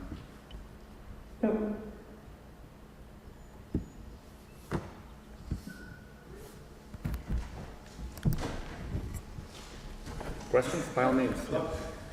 Hi, Roger Nack, Westall Drive. Mentioned that someone did come up into the development and looked at all the homes. Yep. I have Ring cameras. I never saw anybody on my property. Yeah. Yeah, I can't say for sure, like, you know, where, I don't know where. To Paige's point earlier about having gutters and sending water into areas where it really gets diffused, you know, I think that would be a nice thing to add into the calculations. Did by any chance the crew take photos at each site? That would normally be pretty standard. Yeah. Okay, so that would be, how can we get them? Because it would be nice to be able to certify one way or the other. Did they really visit his site and anybody else we're curious about? Sure, yeah, I mean, we can, we have that all, the data behind it. I mean, we So how can we connect the dots? Well, I can just send it to Josh. I can just send the data. Send all the photos? Okay. Yeah. We can see, and you know, if there's anything was missed, by all means, I mean, we can incorporate it. You know, I mean, it's fine. You know, I don't have a problem if there was something that was missed. I mean, there's a lot of ground to cover. But I think I can speak for the residents that there's a little doubt when we more or less know that at least one property was not visited. They kind of, right? You're all wondering, well, was mine? Right. Sure. Mike Werner, Southview resident for about 25 years. As a professional engineer through preliminary design, can you speak to the efficacy of this system with respect to the stated goals of the 3-acre rule? It's more specifically in terms of dollars per pound of phosphorus abated. So the most advantageous projects, like when you look at that metric, dollars per pound, is an infiltration-based project like this. You're getting a lot more in terms of like the state calculators that they have that calculate these. You get a lot more benefit doing infiltration, and the reason is that essentially when the water goes into one of these chambers and it kind of leaches out the ground, it's considered kind of gone at that point. Whereas if you're, you know, running that water through like a sand bed, and say there's pipes at the bottom that are recollecting it and then discharging it, it's being treated, but you're still left with some effluent. basically coming in. Yeah, I guess my question was more specifically around this particular installation Yeah. in Southview, given what you know of the site and our distance from the river and everything else on a dollar per pound basis. I think a lot of the questions that you've heard today are really around how effective is the system really going to be versus the stated goals of the 3-acre rule.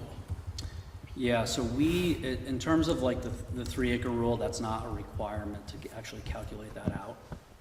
So we didn't calculate that number, so I don't have that data. Is that something that we can expect to see before the end of the project, or? We haven't included that in our scope, so you know there's no regulatory reason that we need to do that. So I mean, if that's something that people are interested in, by all means we can do it, but we haven't included it because it's not a requirement. Yeah, I'm just curious. It seems that there would be some accountability for the effectiveness of these projects from the state. So I think what happens, and I don't know the details of this, but the state on their end, they're tracking all of this, and that's one of the reasons that they require all the specificity in terms of like when we submit, you know, the size of the chamber, the impervious surface, all these metrics. I think they're actually doing it on their end to track the load reductions of phosphorus on a watershed scale so that they can report at the end of the year that, look, the 3-acre rule is implemented at X number of properties and it's reduced X pounds of phosphorus from the developed lands. This is the developed lands category of land. Okay, thank you. Yep. Okay, Caitlin, please go ahead. Thanks, Jay. I just want to acknowledge first that I know there's a lot of questions in the room around the plan, and that's why we're meeting here. And just to make it very clear, I am not a select board member tonight. I have recused myself from this because I am directly affected as a property in Southview, and so I'm speaking as a citizen within Southview. And there's a lot to continue to talk about with the plan itself and how this will roll out and what we'll do and who will pay for it and all the pieces that come after the fact. But I want to make sure that we are focused on the goal at hand for this point in time, in that we originally asked the select board to support us as a community without a centralized way to manage this ourselves or legal way to manage this ourselves. And they've taken that and have been able to get the grant money, have the engineer do the work that we want to do, and have the proposal to be able to submit. The piece that I think that the step that we're trying to get through here is approving the plan itself. And when we say approving the plan, I think there's two ways that could go. Obviously, we're approving a plan, but what we're approving it for is the submission. We're not approving the plan for execution. And that's a big differentiator here that I think is important to think through. If we don't meet the deadline of the submission of this plan and approving this through the select board, then we're back to square one with being non-compliant. We're at risk of then having liens on our houses again. Not again, but we're at risk again. And if we don't approve to submit the plan as it is to the state, then we risk a higher engineering bill as we continue to try to get this to be perfect. I would only assume that we would have to pay more if we continue to spend time on this and adjusting it before we submit the plan. And then additionally, we'd no longer be eligible for that grant money if we pass the due date. So then we're on the hook for the money that we have spent in using the engineering efforts to get to at least where we have been, where we do have the grant money available as long as we meet that deadline. So the select board approving the submission of the plan is really simply that. So as Jay stated, there's no commitment to how this would be paid, who pays it, what is implemented, when that's implemented, and so forth. It really is just the motion of approving the plan for submission to the state. And as part of that, we can ask the select board, and I would ask the select board that with the motion of approving the plan to submit to the state, that you include verbiage around the ability to revise the plan before implementation, perhaps setting a date for revisiting the plan prior to making any further advancements. And that will protect us from having any surprises come up of decisions being made without our input, or being able to continue to have this conversation when the time is right to really continue to weigh in on this. And, I'll just continue to hope and dream that the state washes this away in the meantime, which I know they won't. But, I think this is the step we have to take right now. And I really want to make sure that we're not missing the opportunity because we need to take this step and we need to make further adjustments at a later date. Thanks. Okay, Caitlin, I think that's a valid point, sir. Oh, okay. Are there any other questions, comments, concerns that people would like to share at this time? Okay, so Andres, are we done with Andres at this point? Can we give him his life back? We might want to, we've got two more, I think he'd be helpful for next steps. Okay. Some intent. Okay, Sorry. so, Sure. yeah. But I think next, moving on to consideration of approval. Okay, so as Caitlin very eloquently pointed out, approving the engineering plan lets us go ahead and submit it to the state and get it in for hopefully qualifying for the grant money. But it doesn't mean that it's set in stone. I do think that, Caitlin made a request in the motion to approve it, saying subject to, and Caitlin, I'm going to hardly butcher what you said. Just put it in the chat. Just put it in the chat, thank you. That's very helpful. I was hoping you'd do that. Please include in the motion for approving the plan to have it solely be for the purpose of submission for compliance and to a requirement for revisiting the plan prior to any steps. Okay, so Paige, you have a question.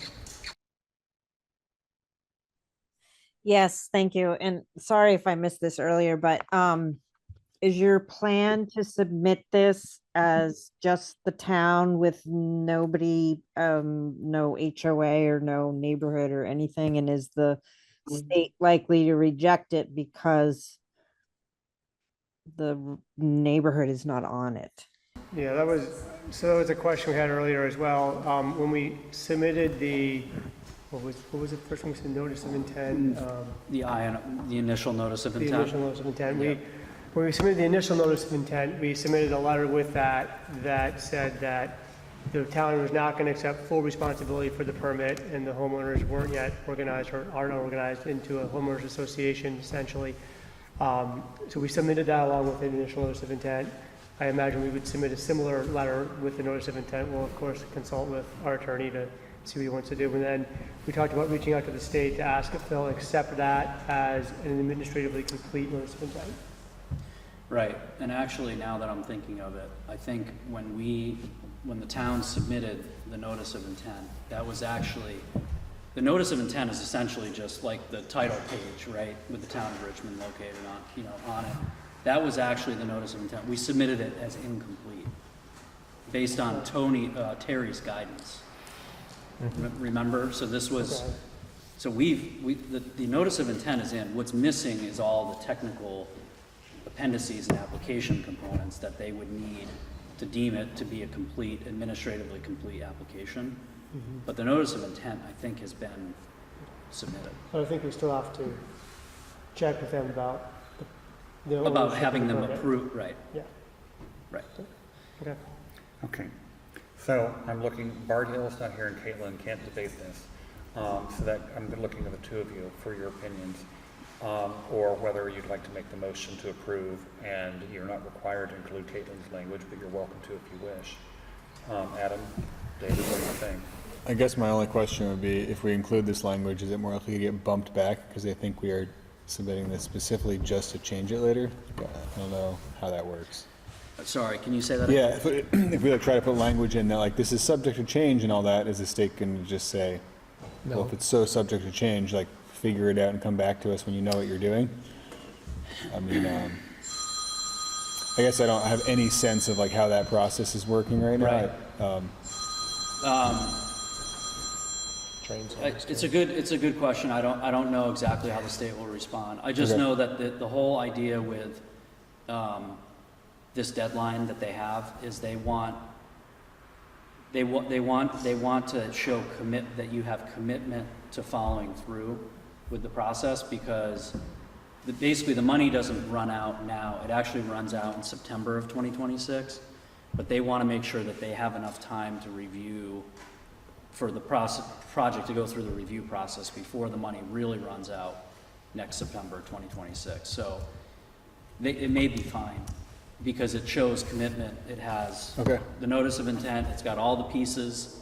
We're saying that the plan is still being finessed and finalized. Okay. I mean, that seems reasonable to me. Sure. I mean, it does to me too. I don't know.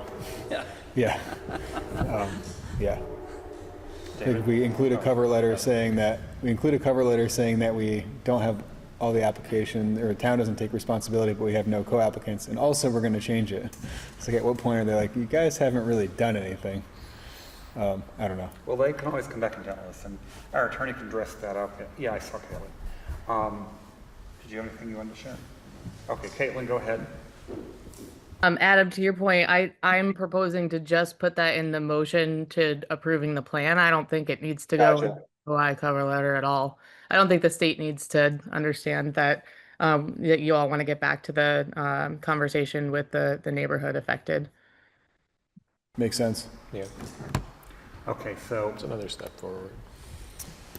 So what are we calling this? My laptop died, so we call it preliminary engineering. Well, we're gonna do that thing we do where we draft a motion collaboratively. Well, I think you should type, because last time it didn't go Yeah, well. that didn't work out so well. Could you let me share?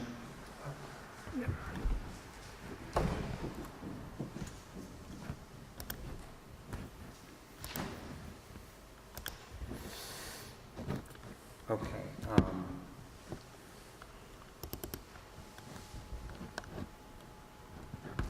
So.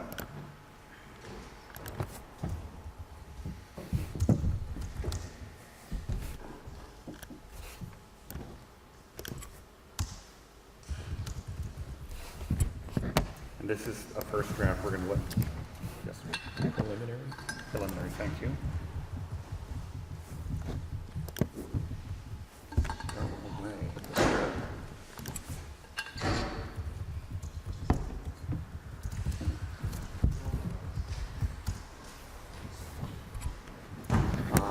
Caitlin, you're welcome. Just go ahead and talk. Tell me what you think this should say.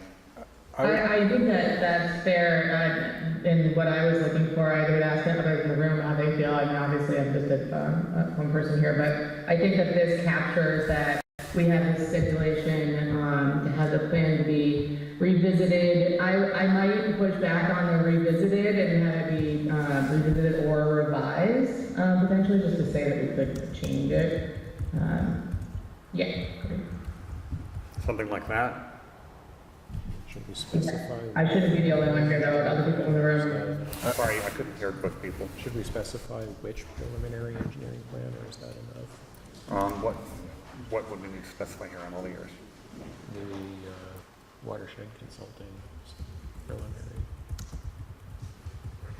Okay. I mean, there's only one for Southview. Yep. And maybe like add in at the end, so as the stipulation that the plan be revised as new information becomes available or prior to any additional steps.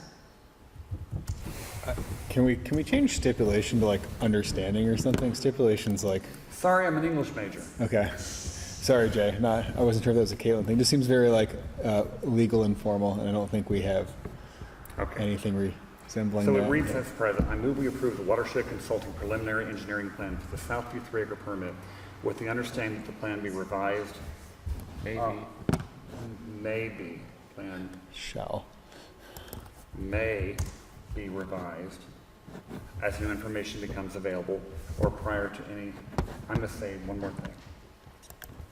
Do we? Yeah. Yes. Perfect. Okay. I move that. Okay, David moves that. Do we have a second? Adam, I'll second. Can we maybe just state it out loud just for the Yeah, well, audio absolutely. and for the minutes? We have a motion made by David Sander, seconded by Adam Wood, to move that we approve the watershed consulting preliminary engineering plan for the Southview 3-acre permit with the understanding that the plan may be reviewed and/or revised as new information becomes available or prior to any additional steps. I like it. Okay, any further discussion? Can you please state your name and your vote? Adam, I. David, I. Jay, aye.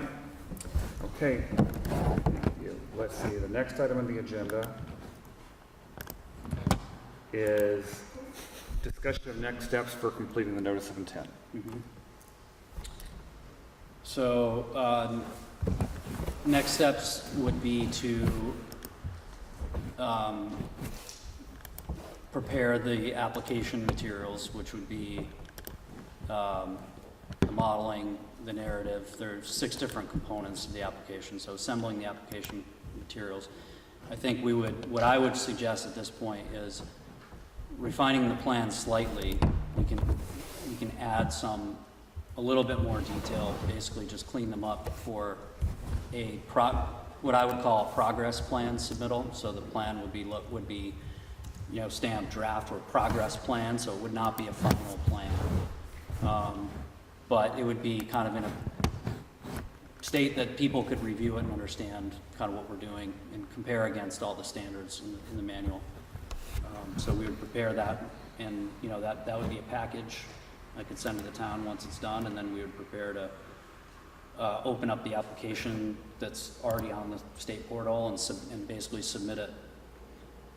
And I'd like to be able to do that by, not the end of September. I'd like to be able to do it by, I would say set the goal by, yes, end of August, or say first week in September, to leave a buffer, so it's not just going in right at the last minute. Yeah, and also send to Josh the data and photos. Of the disconnection stuff, yes. Well, I mean, really, for the people who go, I wasn't visited, what proof we have that they were or lack thereof. Sure. Yeah. Yep. Yeah. Okay. Are there any other thoughts regarding next steps? Okay, seeing none. This being a special select board meeting, we will not do the normal, we normally finish by saying action items for next week's agenda, but we've already kind of done that last night. We have a question from Chelsea Brooks in the chat.